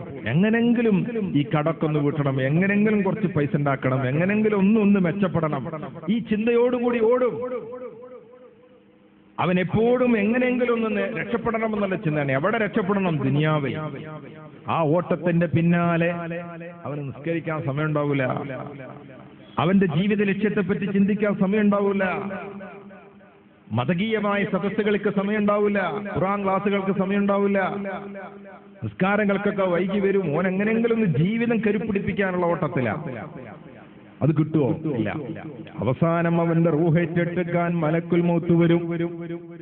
തിരിച്ചു പോകാൻ നോക്കുമ്പോൾ റബ്ബി ലൗലാ അഖർതനീ ഇലാ അജലിൻ ഖരീബ്, പടച്ചോനെ കുറച്ച് സമയം തരുമോ? സമയം കിട്ടിയിട്ടിരുന്നില്ല, എനിക്ക് നന്നാകാൻ സമയം കിട്ടിയിരുന്നില്ല, തിരിച്ചു പോകാൻ തയ്യാറായിരുന്നില്ല. പക്ഷേ പടച്ചവൻ വലഞ്ഞു അഖിറല്ലാഹു നഫ്സൻ ഇദാ ജാഅ അജലുഹാ, സമയം വന്നെത്തിക്കഴിഞ്ഞാൽ ഒരല്പം പോലും ആരെയും അല്ലാഹു ബന്ധിക്കൂല. എപ്പോഴും ആകാം, ഏത് റോഡിലും വീട്ടിൽ രാത്രി കിടന്നുറങ്ങിയാൽ നേരം വെളുക്കാത്തവരാണ് ഞാനും നിങ്ങളും. വീർന്നിരിക്കും. ഒരു സൈലന്റ് അറ്റാക്ക് വന്നാൽ മതി. ഓട്ടോറിക്ഷ ഓടിക്കുന്ന ഡ്രൈവർമാര് ആ സമയത്ത് തന്നെ വീണ് മരിക്കാറുണ്ട്. റോഡിലൂടെ നടന്നു പോകുന്നവർ വീണ് മരിക്കാറുണ്ട്. ഒരു കുഴപ്പവുമില്ലാത്ത ആളുകളും രാത്രി കിടന്നുറങ്ങിയാൽ നേരം വെളുക്കുമ്പോൾ ഉരുട്ടി എഴുന്നേൽപ്പിച്ചിട്ടും എഴുന്നേൽക്കാത്തവരുണ്ട്. മരണം വരാൻ അധികം സമയമില്ലെന്ന് ചുരുക്കം. ഇവൻ ദുനിയാവിന്റെ പിറകിലായിരുന്നു. ദുനിയാവ് വല്ലതും കിട്ടിയോ? ഇല്ല. എന്നാൽ ആഖിറത്തിലേക്ക് വല്ലതും ഒരുക്കാൻ സമയം കിട്ടിയോ? അതുമില്ല. ഖസിറദ് ദുനിയാ വൽ ആഖിറ. ദുനിയാവും ആഖിറവും നഷ്ടപ്പെട്ടു. പ്രിയപ്പെട്ടവരെ, അതുകൊണ്ട് നല്ല വിശ്വാസത്തിന്റെ വക്താക്കളെ സംബന്ധിച്ചിടത്തോളം പരലോകമെന്ന് പറയുന്നത് അതിനുവേണ്ടി ഏത് സമയത്തും തയ്യാറാകേണ്ടുന്ന ഒന്നാണ്. അവിടെ വെറുതെ പ്പെടൂല. ഈ പറഞ്ഞതുപോലെ പടച്ചവനുള്ള റഹ്മത്തിന്റെ പ്രതീക്ഷ, ദുനിയാവിൽ അവന്റെ കാരുണ്യത്തിന്റെ പ്രതീക്ഷ, പരലോകത്തും അവന്റെ കരുണ ലഭിക്കണമെന്നുള്ള ആഗ്രഹത്തിലേക്ക് അവനെ എത്തിച്ചേർക്കണം. അപ്പോൾ കർമ്മങ്ങളെല്ലാം ആത്മത്തിലായി മാറും. സമ്പൂർണമായി അള്ളാഹുവിൽ വിധേയപ്പെട്ട് ജീവിക്കാൻ അവൻ തയ്യാറാകും. പിന്നെ അള്ളാഹു അവനെ ഇഷ്ടപ്പെടുന്ന തലത്തിലേക്ക് അവൻ എത്തിച്ചേരും. ആലോചിച്ച് നോക്കൂ, മരിക്കുന്ന സമയത്ത് മലക്കുകൾ നമ്മൾ ആശംസിച്ച് കൊണ്ടുപോകുന്ന ചില വചനങ്ങളുണ്ട്. റാളിയത്തം മർദിയ. ഇതാണ് പദം. അള്ളാഹ് നിന്നെ ഇഷ്ടപ്പെട്ടു എന്നാ പറയുന്നത്. നീ അള്ളാഹുവിനെയും ഇഷ്ടപ്പെട്ടു, അള്ളാഹു നിന്നെയും ഇഷ്ടപ്പെട്ടു. ഈ രണ്ട് പദവും പ്രയോഗിക്കപ്പെടണമെങ്കിൽ എത്ര അധ്വാനമുണ്ട്. അള്ളാഹു നമ്മളെ ഇഷ്ടപ്പെട്ടു എന്ന് പറയണമെങ്കിൽ നമ്മുടേത് എന്തൊക്കെ ഇഷ്ടപ്പെടണം? നമ്മുടെ പെരുമാറ്റം ഇഷ്ടപ്പെടണ്ടേ? നമ്മുടെ സാമ്പത്തിക ഇടപാടുകൾ ഇഷ്ടപ്പെടണ്ടേ? നമ്മുടെ വിശ്വാസങ്ങളും നമ്മുടെ കർമ്മങ്ങളും ഇഷ്ടപ്പെടണ്ടേ? നമ്മുടെ കുടുംബജീവിതം ഇഷ്ടപ്പെടണ്ടേ? നമ്മുടെ ജീവിത രീതികൾ ഇഷ്ടപ്പെടണ്ടേ? നമ്മുടെ വേഷവിധാനം ഇഷ്ടപ്പെടണ്ടേ? നമ്മുടെ സ്വഭാവം ഇഷ്ടപ്പെടണ്ടേ? ജീവിതത്തിൽ അള്ളാഹു പാലിക്കാൻ പറഞ്ഞ മുഴുവൻ വിധിവിലക്കുകളും പാലിക്കണ്ടേ? അപ്പോഴല്ലേ അള്ളാഹു നമ്മളെ ഇഷ്ടപ്പെട്ടു എന്ന് പറയാൻ കഴിയുകയുള്ളൂ. ജീവിതം ഒരു പരീക്ഷണമാണെന്ന് നമുക്കറിയാം. പരീക്ഷ കഴിഞ്ഞ് തിരിച്ചു പോകുമ്പോൾ ഗുഡ് സർട്ടിഫിക്കറ്റ് തിരിച്ചു പോകണമെങ്കിൽ ആ പരീക്ഷയിൽ ജയിക്കാനുള്ളതൊക്കെ ചെയ്തിരിക്കണ്ടേ? പരീക്ഷാ പേപ്പർ തിരിച്ചു വാങ്ങാൻ കഴിയില്ല എന്നാണ് നേരത്തെ പറഞ്ഞത്. തിരിച്ചു തരില്ലല്ലോ നമുക്ക്. അപ്പോൾ നേരത്തെ ഒരുങ്ങണം, നേരത്തെ തയ്യാറാകണം. ഒരിക്കൽ ആൾക്കൂട്ടത്തെ കാണുന്നു. റസൂലുള്ളാഹി സ്വല്ലല്ലാഹു അലൈഹി വസല്ലം നടന്നു പോകുന്ന വഴിയിൽ ആൾക്കൂട്ടത്തെ പറ്റി കണ്ടപ്പോൾ തിരുദൂതര് ചോദിച്ചു, എന്താണ് അവിടെ ആളുകൾ കൂടിയിരിക്കുന്നത്? റസൂലുള്ളാഹി സ്വല്ലല്ലാഹു അലൈഹി വസല്ലമയോട് പറയപ്പെട്ടു, അവിടെ ഒരു ഖബർ കുഴിക്കുകയാണ്. ആളുകൾ ഒരു പരേതിന് വേണ്ടി ഖബർ കുഴിച്ചുകൊണ്ടിരിക്കുകയാണ്. റസൂലുള്ളാഹി സ്വല്ലല്ലാഹു അലൈഹി വസല്ലം ഉടനെ അവിടത്തേക്ക് നേരിട്ട് ചെന്നു. വളരെ വേഗത്തിൽ ചെന്നു. അവിടെ ഇങ്ങനെ മണ്ണിൽ ഇങ്ങനെ മുട്ടുകുത്തിയിരുന്നു. എന്നിട്ട് അവിടുത്തെ ഇരു കവിളുകളിലൂടെ ഇരു നയനങ്ങൾ ഇങ്ങനെ ഒലിച്ചിറങ്ങാൻ തുടങ്ങി. അവിടുന്ന് സഹാബികളോട് പറഞ്ഞു, ഐ ഇഖ്വാനി, പ്രിയപ്പെട്ട സഹോദരങ്ങളെ, നിങ്ങൾ ഇതിനു വേണ്ടി തയ്യാറാവുക, ഇതിനു വേണ്ടി ഒരുങ്ങി നിൽക്കുക, ഈ ദിവസത്തിന് വേണ്ടി നിങ്ങൾ തയ്യാറായി നിൽക്കുക. സല്ലല്ലാഹു അലൈഹി വസല്ലമ മരണത്തെ എപ്പോഴും ഓർമ്മിക്കുവാനും അത് കൂടുതൽ ഓർമ്മിക്കുവാനും ആ ഓർമ്മ വർദ്ധിപ്പിക്കുവാനും നമ്മളെ പഠിപ്പിച്ചത് അതിനുവേണ്ടി തയ്യാറാകാനാണ്, അതിനുവേണ്ടി തയ്യാറായി നിൽക്കുവാൻ വേണ്ടിയാണ്. എങ്ങനെയാണ് മരിക്കാൻ തയ്യാറായി നിൽക്കുക? സൽക്കർമ്മങ്ങൾ കൊണ്ട്, സത്യവിശ്വാസം കൊണ്ട്, വിശുദ്ധ വിശ്വാസം കൊണ്ട്, റബ്ബിലുള്ള പ്രതീക്ഷ കൊണ്ട്. ആ അർത്ഥത്തിൽ നമുക്ക് പോകാൻ, അള്ളാഹുവിലേക്ക് തിരിച്ചു പോകുമ്പോ മലക്കുൽ മൗത്ത് വരുമ്പോ ഒരു സെക്കൻഡ് ചാൻസ് ചോദിക്കേണ്ടി വരില്ല എന്ന ആത്മവിശ്വാസം നമുക്കുണ്ടാകണം. എത്ര വിഷമുണ്ടായാലും അള്ളാഹുവിലുള്ള വിശ്വാസമുള്ള ഒരാൾക്ക് മരിക്കാൻ പേടിണ്ടാവോ? ഞാൻ മരിച്ചാൽ എന്റെ കച്ചവടം എന്താകും? ഞാനെങ്ങാനും മരിച്ചുപോയാൽ എന്റെ മക്കൾ എന്താകും? ഞാനെങ്ങാനും മരിച്ചുപോയാൽ എന്റെ മക്കളുടെ ഭാവി എന്താകും? ഞാൻ മരിച്ചാൽ എന്റെ വ്യവസായ സ്ഥാപനങ്ങൾ എന്താകും? ഞാൻ മരിച്ചാൽ എന്റെ ഭർത്താവ് എന്താകും? എന്റെ ഭാര്യ എന്താകും? ഇങ്ങനെ ചിന്തിക്കുന്ന അനേകം ആളുകളുണ്ട്. യഥാർത്ഥത്തിൽ പ്രിയപ്പെട്ടവരെ, വിശ്വാസിയെ സംബന്ധിച്ചിടത്തോളം ഇതൊന്നൊരു വിഷയമല്ലല്ലോ. കാരണം ഞാൻ മരിച്ചാൽ ഞാൻ മുഖേന നടക്കുന്നതൊന്നും ഞാനായിട്ട് നടത്തുന്നതല്ല, അള്ളാഹു എന്നിലൂടെ നടത്തുന്നതാണ്. അത് മറ്റൊരാളിലൂടെ നടത്തിക്കൊള്ളുമെന്ന് ചിന്തിക്കുവാനേ അവന് വഴിയുള്ളൂ. ഇതൊന്നും എന്റെ ഉത്തരവാദിത്വമോ അല്ലെങ്കിൽ എന്റെ സാമർഥ്യമോ എന്റെ കഴിവോ എന്റേത് എന്നുള്ള ആ യാതൊരുവിധ കഴിവുമല്ല, റബ്ബ് എന്നിലൂടെ നടത്തുന്ന ഒന്ന് മാത്രമാണെന്ന് ചിന്തിക്കുന്നവർക്ക് തന്റെ മരണം തന്റെ ഭൗതികമായ സംവിധാനങ്ങളിൽ വരുത്തിവെക്കുന്ന മാറ്റങ്ങളെപ്പറ്റി ഉത്കണ്ഠപ്പെടേണ്ടതില്ല. എന്നാൽ അവനെ ചിന്തിപ്പിക്കുന്ന മറ്റൊരു വസ്തുതയുണ്ട്. ഞാൻ മരിച്ചാൽ ഞാനെന്താകും? എന്റെ ഖബർ എന്താകും, എന്റെ വിചാരണ എന്താകും, എന്റെ ഗ്രന്ഥം നൽകപ്പെടുന്ന അവസ്ഥ എന്താകും, എന്റെ സിറാത്തിലൂടെ എന്റെ കടന്നുപോക്ക് എങ്ങനെയാകും, എന്റെ സ്വർഗവോ എന്റെ അല്ലെങ്കിൽ ഞാൻ ചെന്ന് പതിക്കുന്നത് നരകമോ, ഈ ഒരു വേവലാതി അവരുണ്ടാകും. അപ്പൊ വിശ്വാസത്തിന്റെ പിൻബലത്തിൽ ജീവിക്കുന്ന ഒരാൾക്ക് ആ വിശ്വാസം കൊണ്ട് ജീവിതത്തെ ക്രമപ്പെടുത്താൻ സാധിക്കും. എല്ലാ കർമ്മങ്ങളിലും മരണാനന്തര ലോകത്തൊരു പ്രതിഫലം പ്രതീക്ഷിക്കുന്ന അവസ്ഥ ഉണ്ടാകും. അവന് സ്വാർത്ഥതയുണ്ടാവില്ല. ഒരിക്കൽ ഒരു വീട്ടിൽ ഇസ്ലാമിക പ്രബോധനവുമായി കാറി ചെന്നപ്പോ ഒരു സഹോദരൻ ചോദിച്ചു, ഈ മരിച്ചിട്ട് സ്വർഗം കിട്ടാൻ വേണ്ടിയാണ് പണിയെടുക്കുന്നതെങ്കിൽ അതൊരു തരം സ്വാർത്ഥതയല്ലേ? ഞാൻ പറഞ്ഞു, സ്വാർത്ഥത ചിലത് നന്മയുണ്ട്, ചിലത് തിന്മയുണ്ട്. ഭൗതിക ലോകത്തെ സ്വാർത്ഥത തിന്മയാണ്, എനിക്ക് മാത്രം എന്ന് ചിന്തിക്കുന്നത്. എന്നാൽ ഈ അർത്ഥത്തിലുള്ള സ്വാർത്ഥത അത് മനുഷ്യന് ആവശ്യമാണ്. കാരണം ഇവിടുത്തെ സ്വാർത്ഥത പലപ്പോഴും അവനെ ദുഷിപ്പിക്കും. രാഷ്ട്രീയ പാർട്ടികൾ സേവന പ്രവർത്തനങ്ങൾ ചെയ്യുന്നത് അടുത്ത ഇലക്ഷനിൽ തങ്ങൾക്ക് വോട്ട് ലഭിക്കണമെന്നുള്ള ചിന്തയോടുകൂടിയാണെങ്കിൽ ഒരു വിശ്വാസിയുടെ പ്രവർത്തനം വോട്ട് ലഭിക്കണമെന്നോ നോട്ട് ലഭിക്കണമെന്നോ ചിന്തിച്ചുകൊണ്ടല്ല, പരലോകത്ത് പടച്ചവന്റെ കോടതിയിൽ രക്ഷപ്പെടണമെന്ന് ആലോചിച്ചുകൊണ്ടാണ്. അതുകൊണ്ട് തന്നെ ആ വിശ്വാസത്തിന്റെ പിൻബലത്തിലുള്ള സേവന പ്രവർത്തനങ്ങളും ജീവകാരുണ്യ പ്രവർത്തനങ്ങളും ഒക്കെ എല്ലാവരിലേക്കും നീണ്ടു നിൽക്കുന്ന കരങ്ങളായി മാറും. ഓരോ വിശ്വാസിയുടെ ഉള്ളിന്റെ ഉള്ളിലും താൻ മരിക്കുമെന്നും മരണാനന്തരം ഒരു ജീവിതമുണ്ട് എന്നുള്ള ചിന്തയും എത്രത്തോളം നന്മയുടെ അക്കൗണ്ട് വർദ്ധിപ്പിക്കാൻ പറ്റുമോ അതിനുവേണ്ടി അവനെ പ്രചോദിപ്പിക്കും. നിസ്സാരമായൊരു സംഗതി പോലും അവൻ വെറുതെയാക്കില്ല. എല്ലാ അർത്ഥത്തിലും അവൻ പരലോകത്തേക്ക് വേണ്ടി ഒരുങ്ങി നിൽക്കും. ഇല്ലാത്തോ നേരത്തെ പറഞ്ഞതുപോലെയാണ്. അവൻ ദുനിയാവിന്റെ പിന്നിലായിരിക്കും. അവന് താൽക്കാലികമായി വരുന്ന പ്രശ്നങ്ങളെ പരിഹരിക്കാൻ താൽക്കാലിക കേന്ദ്രങ്ങളിലേക്ക് അവൻ അവലംബിക്കുകയും ചെയ്യും. ഇവിടെ നാം മനസ്സിലാക്കേണ്ടുന്ന ഒരു കാര്യം, കേരളത്തിലെ ഒരുപാട് അന്ധവിശ്വാസത്തിന്റെ കേന്ദ്രങ്ങൾ, ആ അന്ധവിശ്വാസത്തിന്റെ കേന്ദ്രങ്ങളിലൊക്കെ എത്തിപ്പെടുന്നവരുടെ കണക്കുകൾ പരിശോധിച്ചു കഴിഞ്ഞാൽ അവരൊക്കെ ജീവിതത്തിൽ വിശ്വാസം എന്ന നിലയ്ക്ക് കൊണ്ടു നടക്കുന്നതൊക്കെ അന്ധവിശ്വാസങ്ങളായിരിക്കും. ആ അർത്ഥത്തിൽ അത് പരിശോധിക്കപ്പെട്ടു കഴിഞ്ഞാൽ വിശുദ്ധമായൊരു വിശ്വാസത്തിന്റെ പ്രസക്തി നമുക്കറിയാം. അള്ളാഹു തന്നെ എപ്പോഴും കണ്ടുകൊണ്ടിരിക്കുന്നുണ്ട് എന്ന് ചിന്തിക്കുന്ന ഒരാൾ പടച്ചവന് ഏതെങ്കിലും പ്രശ്നങ്ങൾ പരിഹരിക്കാൻ കഴിയാതെ പോകുമോ? ഇല്ല. തന്റെ പ്രശ്നം പരിഹരിക്കുന്നതിൽ അള്ളാഹു മാത്രമാണ് ഉള്ളത് എന്ന് ചിന്തിക്കുന്ന ഒരാൾക്ക് വേറെ ആരുടെയെങ്കിലും അടുത്ത് പോകാൻ കഴിയും? ഒരർത്ഥത്തിലും കഴിയില്ലല്ലോ.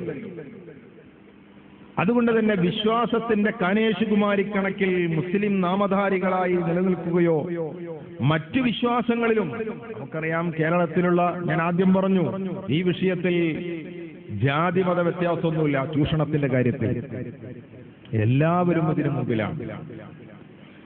കാരണം മനുഷ്യനെ ഏറ്റവും കൂടുതൽ ചൂഷണം ചെയ്യാൻ പറ്റുന്നൊരു മേഖല ഇതാണ്. ഇതിൽ നിന്ന് രക്ഷപ്പെടാനുള്ള വഴി ഒന്നേ ഉള്ളൂ, നല്ല വിശ്വാസത്തിൽ അടിയുറച്ചു നിൽക്കുക. അങ്ങനെ അടിയുറച്ചു നിൽക്കുന്നവനെ ആർക്കും ചൂഷണം ചെയ്യാൻ കഴിയില്ല. വീട്ടിലേക്ക് കയറി വരുന്ന താടിക്കാരും തലപ്പാവുകാരും വീട്ടിലേക്ക് കയറി വരുന്ന ചൂഷകരുമൊക്കെ എന്തെന്ത് മോഹന വാഗ്ദാനങ്ങൾ നൽകിക്കഴിഞ്ഞാലും വിശ്വസിക്കില്ല. അദൃശ്യകാര്യങ്ങൾ അറിയുന്നവൻ അല്ലാഹു അല്ലാത്ത ആരുമില്ല എന്ന് വിശ്വസിക്കുന്ന ഒരാൾക്ക് ഈ വീട്ടിൽ നിധിയുണ്ട്, ഞാൻ കണ്ടെത്തി തരാം, നിന്റെ മാല പോയത് എവിടെയെന്ന് ഞാൻ പറഞ്ഞു തരാം, നിന്റെ ഭാവി ഞാൻ പറഞ്ഞു തരാം എന്ന് പറഞ്ഞാൽ, എന്റെ ഭാവി അറിയുന്നവൻ, എന്റെ നഷ്ടപ്പെട്ടു പോയ സാധനം തിരിച്ചു തരുന്നവൻ, എന്റെ എന്തെങ്കിലും കാര്യം പറഞ്ഞു തരുന്നവൻ, എന്റെ റബ്ബിനേക്കാൾ അറിവുള്ളവൻ വേറെ ആരുമില്ല. അതുകൊണ്ട് എനിക്ക് എന്റെ റബ്ബിനോട് പറഞ്ഞാൽ മതി എന്ന് അടുത്ത് നിൽക്കും. അതുകൊണ്ട് തന്നെ വിശ്വാസികളെ ചൂഷണം ചെയ്യാൻ കഴിയില്ല. അല്ലാഹുമ്മ ലാ മാനിഅ ലിമാ അഅതൈത വലാ മുഅതിയ ലിമാ മനഅത. പടച്ചവനെ, നീ തന്നത് തടയാനാളില്ല, നീ തടഞ്ഞത് തരാനുമാളില്ല. റബ്ബേ, എനിക്ക് എന്ത് തരാനോ കഴിയുള്ളൂ, റബ്ബിനെ അത് കഴിയുള്ളൂ. ഈ ഒരു വിശ്വാസം നമ്മുടെ ജീവിതത്തിൽ അടിയുറപ്പിച്ചു നിർത്തണം. അങ്ങനെ നിന്നു കഴിഞ്ഞാൽ ആര് വന്നാലും എന്ത് മോഹന വാഗ്ദാനം നൽകിക്കഴിഞ്ഞാലും നമ്മളെ ചൂഷണം ചെയ്യാൻ ആർക്കും കഴിയില്ല. ചൂഷണമുക്തമായൊരു വിശ്വാസം പഠിപ്പിച്ച ഈ ഇസ്ലാമിക ദീൻ, ഇസ്ലാമിക സംസ്കാരം, ആ സംസ്കാരത്തിൽ അടിയുറച്ചു നിൽക്കുന്ന ഒരു ജീവിതത്തിനാണ് ഏറ്റവും സുന്ദരമായ, ഏറ്റവും മനോഹരമായ ഖുർആൻ പ്രയോഗിച്ച ഒരു ഉപമ പോലെ ഒരു വൃക്ഷമായി എടുന്നു നിൽക്കാൻ കഴിയുന്നത്. ത്വയ്യിബ എന്ന് പറഞ്ഞാൽ വിശുദ്ധം എന്നാണ്. കലിമത്തും ത്വയ്യിബ, വിശുദ്ധമായ, ശുദ്ധമായ. ലോകത്തെ ഏറ്റവും നല്ല വചനം ലാ ഇലാഹ ഇല്ലല്ലാഹയാണ്. ലാ ഇലാഹ ഇല്ലല്ലാഹയുടെ ആദ്യ പകുതി നിഷേധമാണ്. ഒന്നുമില്ല എന്നാ പറയുന്നത്. ഒരാരാധ്യനും ഇല്ല, ഒരു പ്രാർത്ഥിക്കപ്പെടുന്നവനുമില്ല, ഒരു പൂജിക്കപ്പെടുന്നവനുമില്ല, ഒരാരാധിക്കപ്പെടുന്നവരുമില്ല, ഒരഭയകേന്ദ്രങ്ങളുമില്ല, ഒരു വണങ്ങപ്പെടുന്നവനുമില്ല. അപ്പൊ ശുദ്ധമായ ഒരു പ്രതലം സൃഷ്ടിക്കുകയാണ്. ആ പ്രതലത്തിലാണ് നാം കൊണ്ടുപോയി വെക്കുന്നത് ഇല്ലല്ലാഹ്. അവിടെ അല്ലാഹു മാത്രമേ ഉള്ളൂ. എന്റെ മുന്നിൽ അല്ലാഹു മാത്രമേ ഉള്ളൂ. ഞാൻ അവനിൽ നിന്ന് വരുന്നു, അവനിലേക്ക് പോകുന്നു. ഈ ശുദ്ധമായ വിശ്വാസം പ്രിയപ്പെട്ടവരെ നമ്മുടെ ജീവിതത്തിൽ നമുക്ക് വെളിച്ചമായി നിൽക്കണം, നമുക്ക് പ്രചോദനമായി നിൽക്കണം, നമുക്ക് കരുത്തായി നിൽക്കണം, ഏത് ചൂഷകരെയും എതിരിടുവാനുള്ള മനോബലമായി നിൽക്കണം. ജീവിതത്തിൽ ഒരുപാട് പ്രശ്നങ്ങൾ വരും. പ്രവാചകന്മാരുടെ ചരിത്രം പറഞ്ഞിടത്തൊക്കെ ഖുർആൻ അതാ എടുത്തു പറഞ്ഞത്. ഏറ്റവും കൂടുതൽ അള്ളാഹുവിന് ഇഷ്ടമുള്ളവരാണല്ലോ പ്രവാചകന്മാർ. ആ പ്രവാചകന്മാർക്ക് അള്ളാഹു സമ്പത്ത് നൽകിയിട്ടാണോ അനുഗ്രഹിച്ചത്? അല്ല. ആ പ്രവാചകന്മാർക്കൊക്കെ അള്ളാഹു ഭൂമിയിലുള്ള അധികാരം നൽകിയിട്ടാണോ അനുഗ്രഹിച്ചത്? അല്ല. ആ പ്രവാചകന്മാർക്കൊക്കെ ഭൂമിയിൽ കൂടുതൽ സൗകര്യങ്ങളും സന്താനങ്ങളും ഭാര്യമാരും അതൊക്കെ കൊടുത്തിട്ടാണോ അനുഗ്രഹിച്ചത്? അല്ല. സുഖദായകമായ ഒരു ജീവിതം നൽകിയിട്ടാണോ അനുഗ്രഹിച്ചത്? അല്ല. പിന്നെ എങ്ങനെയാ അനുഗ്രഹിച്ചത്? സംശുദ്ധമായ ഒരു വിശ്വാസം നൽകിയിട്ടാണ്. ആ വിശ്വാസം പരീക്ഷിക്കപ്പെടുന്ന ഏത് അവസ്ഥയിലും അവർക്ക് പിടിച്ചു നിൽക്കാൻ കഴിഞ്ഞു. പ്രിയപ്പെട്ടവരെ, നമുക്കും അതിന് കഴിയണം. ആദം അലൈഹിസ്സലാം മുതൽ അഷ്റഫുൽ ഖൽഖ് റസൂലുള്ളാഹി സ്വല്ലല്ലാഹു അലൈഹി വസല്ലമ വരെയുള്ള എല്ലാ പ്രവാചകന്മാരുടെ ചരിത്രങ്ങളും നമ്മൾ എടുത്തു പരിശോധിക്കുമ്പോൾ പാപമോചനം തേടുന്ന ആദം അലൈഹിസ്സലാം മുതൽ അവിടെ നിന്നിങ്ങോട്ടുള്ള ഓരോ പ്രവാചകന്മാരും പരീക്ഷിക്കപ്പെടുന്ന അവസരത്തില് ഞങ്ങൾക്ക് ഞങ്ങളുടെ റബ്ബ് മതി എന്ന് പറഞ്ഞിടത്തവർ ഉറച്ചു നിന്നു. അതിൽ സന്താനങ്ങളില്ലാത്ത സക്കരിയ നബി അലൈഹിസ്സലാമുണ്ട്, അഗ്നിയിൽ എറിയപ്പെട്ട് പരീക്ഷിക്കപ്പെട്ട ഇബ്രാഹിം നബി അലൈഹിസ്സലാമുണ്ട്, വാൾത്തലപ്പിന്റെ മുമ്പിൽ കിടത്തപ്പെട്ട ഇസ്മായിൽ നബി അലൈഹിസ്സലാമുണ്ട്, മത്സ്യവയറ്റിലകപ്പെട്ട യൂനുസ് നബി അലൈഹിസ്സലാമുണ്ട്, ജയിലിലകപ്പെട്ട യൂസുഫ് നബി അലൈഹിസ്സലാമുണ്ട്, അനുയായികളാൽ പരീക്ഷിക്കപ്പെട്ട മൂസ അലൈഹിസ്സലാമുണ്ട്, രോഗം വന്ന് പരീക്ഷിക്കപ്പെട്ട അയ്യൂബ് നബി അലൈഹിസ്സലാമുണ്ട്.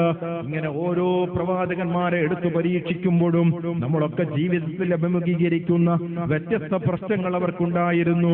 ആ പ്രശ്നങ്ങളുടെ പരിഹാരത്തിന് സൃഷ്ടിച്ച് പരിപാലിക്കുന്ന ഒരു പടച്ചവനൊരു അല്ലാഹ് മതി എന്നവർ തീരുമാനിച്ചു. എപ്പോഴാണോ അവരിൽ നിന്ന് പരിഹാരം ലഭിക്കുക അപ്പം മതി, ധൃതിയില്ല.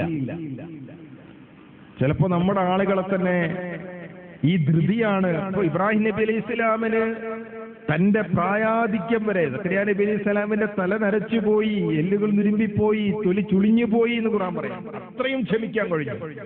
പക്ഷെ റബ്ബിലുള്ള പ്രതീക്ഷ മാത്രം കൈവിട്ടില്ല. അപ്പൊ ഏത് പ്രശ്നങ്ങൾക്കും ഒരു പരിഹാരം, അതൊന്നൊരു ദുനിയാവിൽ അല്ലെങ്കിൽ ആഖിറത്തിൽ. ഈ ഈമാൻ നമുക്ക് കരുത്ത് നൽകി പിടിച്ചു നിൽക്കുന്ന ഒരവസ്ഥയിലേക്ക് നമ്മളെ എത്തിക്കണം. അല്ലാഹു അനുഗ്രഹിക്കുമാറാകട്ടെ. പ്രിയപ്പെട്ടവരെ, അവസാനിപ്പിക്കുകയാണ്. നമുക്ക് ഭൂമിയിലുള്ള ജീവിതം അല്ലാഹു താൽക്കാലികമായ ഒരു പരീക്ഷണ കേന്ദ്രമായി നൽകിയതാണ്. ദുനിയാവിലുള്ള ജീവിതത്തിൽ നമ്മുടെ ഏക നിധി അല്ലെങ്കിൽ ഏക സമ്പാദ്യം നമ്മുടെ ഈമാനാണ്. ഇത്ര ശുദ്ധമായൊരു ഈമാൻ, ഇത്ര ശുദ്ധമായൊരു വിശ്വാസം ഇസ്ലാമിക വിശ്വാസമല്ലാത്ത ലോകത്തൊരു വിശ്വാസമില്ല. ലോകത്തുള്ള ഓരോ മതദർശനങ്ങളും അവരുടെ വേദഗ്രന്ഥങ്ങളും അവരുടെ തത്വങ്ങളും അവരുടെ ആശയങ്ങളും അവർ മുന്നോട്ട് വെക്കുന്ന കാഴ്ചപ്പാടുകളും ദർശനങ്ങളും പരിശോധിച്ച് നോക്കൂ നിങ്ങൾ. ചില വിശ്വാസങ്ങളൊക്കെ കേൾക്കുമ്പോൾ നമ്മൾ അത്ഭുതപ്പെട്ടു പോകും. ഒരു പിൻബലവുമില്ലാത്ത, എന്തുകൊണ്ടാണ് ലോകത്ത് ഏറ്റവും കൂടുതൽ വളർന്നുകൊണ്ടിരിക്കുന്ന മതം ഇസ്ലാമായി മാറുന്നത്? ഈ വിശ്വാസത്തിന്റെ പ്രത്യേകതയാണ്. ഈ വിശ്വാസത്തിൽ വർഗീയതയില്ല. ഈ വിശ്വാസത്തിൽ മനുഷ്യന്റെ തുടക്കമുണ്ട്, ഒടുക്കമുണ്ട്, അവന്റെ ജീവിത ലക്ഷ്യമുണ്ട്, അവൻ ജീവിതത്തിൽ മുഴുവൻ പാലിക്കേണ്ടുന്ന വിധിവിലക്കുകളുണ്ട്, കുടുംബജീവിതമുണ്ട്, കൊള്ളക്കൊടുക്കലുകളുണ്ട്, എല്ലാമുണ്ട്. ഇത്ര ശുദ്ധമായ, ഇത്ര പവിത്രമായ ഒരു വിശ്വാസത്തിന്റെ വക്താക്കൾക്ക് ഇന്ന് നടത്തപ്പെട്ടുകൊണ്ടിരിക്കുന്ന ഏത് ട്രെയിനിങ്ങുകളിലും നിങ്ങൾ പരിശോധിച്ചാൽ അറിയാം, ഇന്ന് കൂടുതൽ ട്രെയിനിങ്ങുകളുടെ കാലമാണ്. കുട്ടികൾക്ക് ട്രെയിനിങ്, ഉദ്യോഗസ്ഥന്മാർക്ക് ട്രെയിനിങ്, ഓഫീസർമാർക്ക് ട്രെയിനിങ്, എല്ലാ തലത്തിലും ട്രെയിനിങ് ആണ്. ഈ ട്രെയിനിങ്ങിലൊക്കെ പറയുന്നതും ഈ ട്രെയിനിങ്ങിലൊക്കെ ആളുകൾക്ക് കൊടുക്കുന്നതും ഒന്ന് വിലയിരുത്തി നോക്കൂ നിങ്ങൾ. എന്താണ്? എല്ലാറ്റിലും പോസിറ്റീവായി ചിന്തിക്കാനുള്ള പ്രചോദനമാണ്, നെഗറ്റീവുകൾ അവഗണിക്കാനാണ്. ഇസ്ലാം ചെയ്തത് തന്നെയാണ്. അള്ളാഹുവിലുള്ള പ്രതീക്ഷ വളർത്തുക മാത്രമാണ് ഇസ്ലാം ചെയ്യുന്നത്. റബ്ബ് കൂടെയുണ്ട്, റബ്ബ് കൂടെയുണ്ട്, റബ്ബ് കൈവിടില്ല. നബി സല്ലല്ലാഹു അലൈഹി വസല്ലമയുടെ 23 വർഷക്കാലത്തിനിടക്ക് അതിജയിച്ച എല്ലാ പരീക്ഷണങ്ങളെയും അള്ളാഹുവിന്റെ കൂടെയുണ്ട് എന്നുള്ള ഒറ്റ വിശ്വാസം. വേറൊന്നും അവരെ രക്ഷപ്പെടുത്തിയിട്ടില്ലല്ലോ. ഭൗതിക സംവിധാനങ്ങൾ കൊണ്ട് എന്ത് ചെയ്യാൻ? ഒന്നും ചെയ്യാൻ കഴിയില്ല. അതുകൊണ്ട് പ്രിയപ്പെട്ടവരെ, ബദറിൽ വിശ്വാസം കരുത്തായി നിന്നുകൊണ്ട് അവർക്ക് ജയിക്കാൻ കഴിഞ്ഞു. പക്ഷെ ഹുനൈനിൽ എന്ത് സംഭവിച്ചു? ഭൗതിക സംവിധാനങ്ങൾ കൊണ്ട് അതിജയിക്കാമെന്ന് വ്യാമോഹിച്ച് ആദ്യം തിരിഞ്ഞോടേണ്ടി വന്നു. പഠിക്കേണ്ടുന്ന പാഠമതാണ്. ഖുർആൻ അത് പറയുന്നുണ്ട്. ഇത് അഅജബക്കും എന്നാ ഖുർആൻ പറഞ്ഞത്. നിങ്ങളെ വല്ലാതെ ആശ്ചര്യപ്പെടുത്തി നിങ്ങളുടെ ആധിക്യം. ബദറിൽ 300 ചില്ലാനം ആളുകളാണ് തങ്ങളുടെ 2 ഇരട്ടി വരുന്ന സൈന്യത്തെ അതിജയിച്ചതെങ്കിൽ 10,000 മുസ്ലിം സൈന്യമായിരുന്നു ഹുനൈൻ യുദ്ധത്തിൽ ഉണ്ടായിരുന്നത്. ഈ 10,000 ആളുകളെ ജയിക്കാൻ വേറൊരു വിഭാഗമോ എന്നാണ് അവർ ചിന്തിച്ചത്. അവരുടെ ഒരൊറ്റ ആത്മവിശ്വാസം ഈ ആൾക്കൂട്ടത്തിന്റെ ആധിക്യമായിരുന്നു. അല്ലാഹ് പറഞ്ഞു, ചെതറിയോടിയില്ലേ നിങ്ങള്? യുദ്ധം തുടങ്ങിയപ്പോ ചെതറിയോടി. പക്ഷേ ഈമാൻ കരുത്ത് നൽകിയ ഒരു വിഭാഗം തൊട്ടിപ്പുറത്തുള്ളത് കൊണ്ട് അള്ളാഹു നിങ്ങൾക്ക് സ്ഥിരത നൽകി. അപ്പോ എത്ര സമ്പത്തുണ്ടായാലും, എത്ര ആരോഗ്യം ഉണ്ടായാലും, എത്ര അധികാരമുണ്ടായാലും ഒന്നും എവിടെയും നമുക്ക് രക്ഷ കിട്ടില്ല. ഈമാൻ സംശുദ്ധമായ വിശ്വാസമല്ല. അതുകൊണ്ട് ആ വിശ്വാസം സ്വീകരിച്ചെടുക്കുവാനും ആർജിച്ചെടുക്കുവാനും അതിന്റെ പിൻബലത്തിൽ ജീവിക്കുവാനും നമ്മൾ ശ്രമിക്കുക. അങ്ങനെയെങ്കിൽ ജീവിതത്തിൽ നാം അഭിമുഖീകരിക്കുന്ന എല്ലാ പ്രശ്നങ്ങളെയും നമുക്ക് പുഞ്ചിരിയോടുകൂടി സമീപിക്കാൻ പറ്റും, പുഞ്ചിരിയോടുകൂടി മരിക്കാൻ പറ്റും, പുഞ്ചിരിയോടുകൂടി പരലോകത്തിൽ രക്ഷപ്പെടുന്ന വിഭാഗത്തിൽ ഉൾപ്പെടാൻ പറ്റും. അള്ളാഹു അനുഗ്രഹിക്കട്ടെ. ഇല്ലെങ്കിൽ എപ്പോഴും ടെൻഷനാണ്, എപ്പോഴും ദുരിതമാണ്, എപ്പോഴും പ്രയാസമാണ്. എപ്പോഴാ ഇതൊക്കെ ഒന്ന് തീരാന്നുള്ള ആവലാതിയും വേവലാതിയുമാണ്. നേരത്തെ പറഞ്ഞ പോലെ ഇത് തീർക്കാനുള്ള നെട്ടോട്ടമാണ്. ഇടയ്ക്കെവിടെയോ വെച്ച് ആത്മാവിനെ തിരിച്ചു പിടിക്കുന്ന മലക്കുൽ മൗത്ത് നമ്മുടെ ജീവിതവും കൊണ്ട് പോവുകയാണ്. എല്ലാം തീരും, ദുനിയാവും ആഖിറവും ഇല്ലാതാവും. അതുകൊണ്ട് നല്ല ഈമാൻ കൈമുതലാക്കുക, നല്ല കർമ്മങ്ങൾ ജീവിതത്തെ സമ്പന്നമാക്കുക, നല്ലൊരു തിരിച്ചുപോക്ക് പ്രതീക്ഷിക്കുക. സ്വർഗത്തിലൊരിടം എപ്പോഴും റബ്ബിനോട് ചോദിച്ചുകൊണ്ടിരിക്കുക. റബ്ബ് സുബ്ഹാനഹു വ തആല സംശുദ്ധമായൊരു വിശ്വാസത്തിന്റെ വക്താക്കളായി നമ്മയെവരെയും മാറ്റി തീർക്കുമാറാകട്ടെ. നമ്മുടെ ഈ കൂടിയിരുത്തം വിശ്വാസത്തെപ്പറ്റി, കുടുംബജീവിതത്തെപ്പറ്റി, അനുഷ്ഠാന കർമ്മങ്ങളെപ്പറ്റിയൊക്കെ ചർച്ച ചെയ്യുന്ന ഇത്തരം കൂടിയിരുത്തം അവന്റെ പ്രീതി ലഭിക്കുന്ന സൽക്കർമ്മമായി അള്ളാഹു നമ്മളിൽ നിന്ന് സ്വീകരിക്കുമാറാകട്ടെ. നമ്മളിൽ നിന്ന് ഇവിടെ പറഞ്ഞു പോയ, നേരത്തെ പറഞ്ഞതുപോലെ ഇവിടുത്തെ മുൻഗാമികൾ, അതേപ്രകാരം തന്നെ നമ്മുടെ ഓരോരുത്തരുടെയും മാതാപിതാക്കൾ, ബന്ധുമിത്രാദികൾ, അള്ളാഹു അവരുടെയൊക്കെ പരലോകം സ്വർഗപ്പുങ്കാവനമാക്കി മാറ്റിക്കൊടുക്കുമാറാകട്ടെ. നമ്മയും അവരെയും അവന്റെ ജന്നാത്തുൽ ഫിർദൗസിൽ അള്ളാഹു ഒരുമിച്ച് കൂട്ടിമാറാകട്ടെ.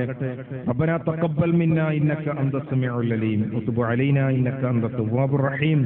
ആമീൻ ബിറഹ്മതിക യാ അർഹമർ റഹീമീൻ. വസല്ലല്ലാഹു അലാ മുഹമ്മദിൻ വഅലാ ആലി മുഹമ്മദ് വൽഹംദുലില്ലാഹി റബ്ബിൽ ആലമീൻ. വായനയുടെ ഇസ്ലാമിക മാനം. ശബാബ് വാരിക, പുടവ, കുടുംബമാസിക.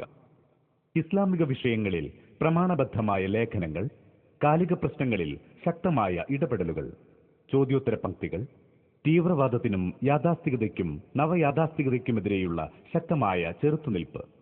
ശബാബ് വാരിക, പുടവ, കുടുംബമാസിക. മർക്കസുദ് അവ, ആറം റോഡ്, കോഴിക്കോട്. അത്തൗഹീദ് ദ്വൈമാസിക. ഇസ്ലാമിക വിഷയങ്ങളിൽ പണ്ഡിതോചിതമായ രചനകൾ. പഠന ഗവേഷണ രംഗങ്ങളിൽ ഇസ്ലാമിനെ പരിചയപ്പെടുത്തുന്ന പ്രൗഢമായ പ്രതിപാദനങ്ങൾ. ആധുനിക വിഷയങ്ങളിൽ ലോക മുസ്ലിം പണ്ഡിതന്മാരുടെ അഭിപ്രായങ്ങളും മതവിധികളും. അത്തൗഹീദ് ദ്വൈമാസിക, മലയാളത്തിലെ വേറിട്ട ഇസ്ലാമിക പ്രസിദ്ധീകരണം. അത്തൗഹീദ് ദ്വൈമാസിക, KNM office, Markazudawa, Aram road, Kozhikode. Almanar Hajj cell, പ്രമാണബദ്ധമായ രീതിയിൽ സ്വീകാര്യമായ ഹജ്ജും ഉംറയും നിർവഹിക്കാൻ ഒരു അവസരം. അൽമനാർ ഹജ്ജ് സെൽ, കോഴിക്കോട്.